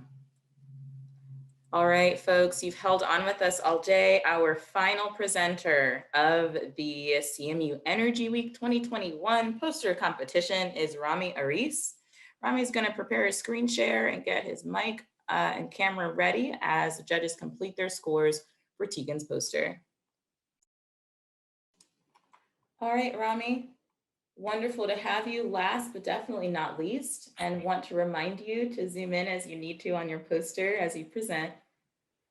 If you're ready, I will give you a 5-second countdown. Can you hear me? Can you see my screen? Both? Perfect. Awesome. All right, I'm all ready. 5, 4, 3, 2, and 1. All right, hello everyone at Energy Week. My name is Rami Aris. I'm a PhD student in the Civil Engineering Department, here to present our research on electric delivery fleets with vehicle-to-grid services. So our research is motivated by the growing drive towards electrifying transportation to tackle climate change. The transportation sector accounts for 28% of total US GHG emissions, of which 23% comes from medium and heavy duty trucks.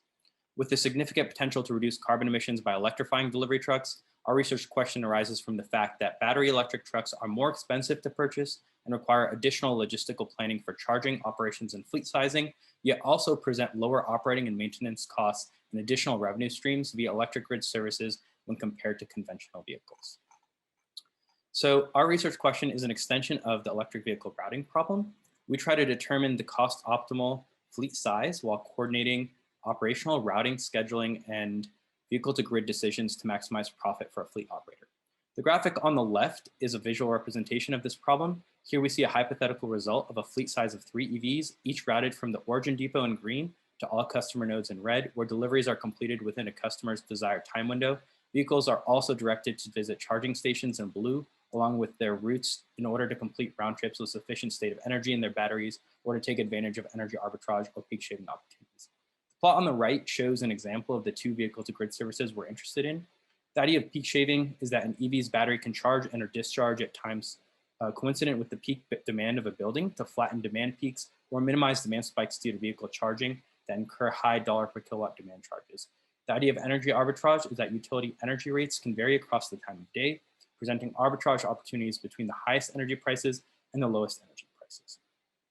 In our formulation, we leverage recent developments in vehicle routing and advance these models to capture cost optimal delivery and vehicle to grid services. Our objective is to maximize net amortized profit, which is equal to revenues that consist of peak shaving, energy arbitrage, and delivery opportunities, minus capital expenditures of purchasing EVs for the fleet, and minus operating expenditures that consist of wages, maintenance costs, and battery cycling costs. Our formulation consists of a significant number of energy, payload, scheduling, and time window constraints, which are visualized in figure 3. We demonstrate the significant vehicle to grid value using our model on a case study for interstate deliveries in California using a fleet of Tesla semis optimized over a day. We present 4 scenarios, but I'd like to highlight the following 2. The baseline represents the standard electric vehicle routing problem objective of minimizing distance and fleet size, and the vehicle to grid case fully maximizes net profit for all vehicle to grid services, allowing both charging and discharging. The delivery network consists of a central depot at Los Angeles and 6 customers in 6 cities. All cities have charging stations, and the cities also span 3 different electric utility regions and 4 different electric tariffs. In chart 1, the waterfalls show the fleet-wide daily amortized profits excluding delivery revenues. So the totals shown represents the daily delivery revenue required for the fleet to break even. In the baseline case, we can charge and are just trying to minimize distance and fleet size. Note that the energy arbitrage, or EA, presents a significant charging cost of $423 per day, since the standard EVRP objective does not try to minimize charging costs.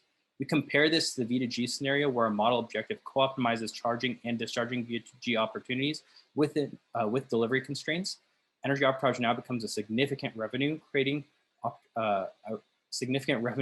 opportunity with a difference of $985 per day from the baseline. We also reduce the demand costs, or DCM, by $44 per day, and overall our model with V2G generates 58% profit improvements compared to the baseline EVRP methods.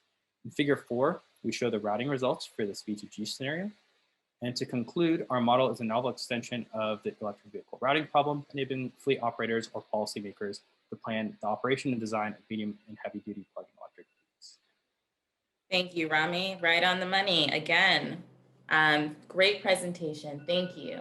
So judges, I'm going to open up Q&A. If you have any questions for Rami Aris and his poster, please feel free to open your mics.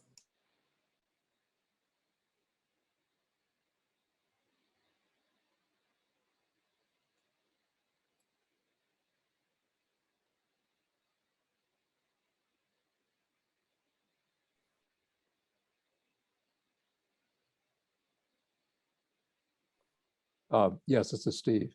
A question about arbitrage. And can you tell us how that actually works in practical reality? So, Yeah, so in practical reality, a commercial tariff is available from a utility where they'll say a specific price for energy, $1 per kilowatt hour at a specific time window. So for example, from 4 to 9 p.m., there's this price. From 12 to 4 p.m., there's a different price. The idea of arbitrage is I could charge for during the time of the lower price and discharge during the time of the higher price. And the net difference between those two is value I generate. Is that calibrated by the time in terms of the normal delivery times that, or is this on a 24-hour basis? Yeah, so that's exactly the heart of the problem here. So you have to coordinate your deliveries and schedule when you want to deliver, accounting for these time varying costs in energy. So that's exactly what the model solves. So coordinating when to do the delivery so that you can still arbitrage within these windows. So that means each time a utility makes a change in their charge rates, you have to recalibrate and recalculate the logistics? Exactly, yeah, potentially, yeah. Okay.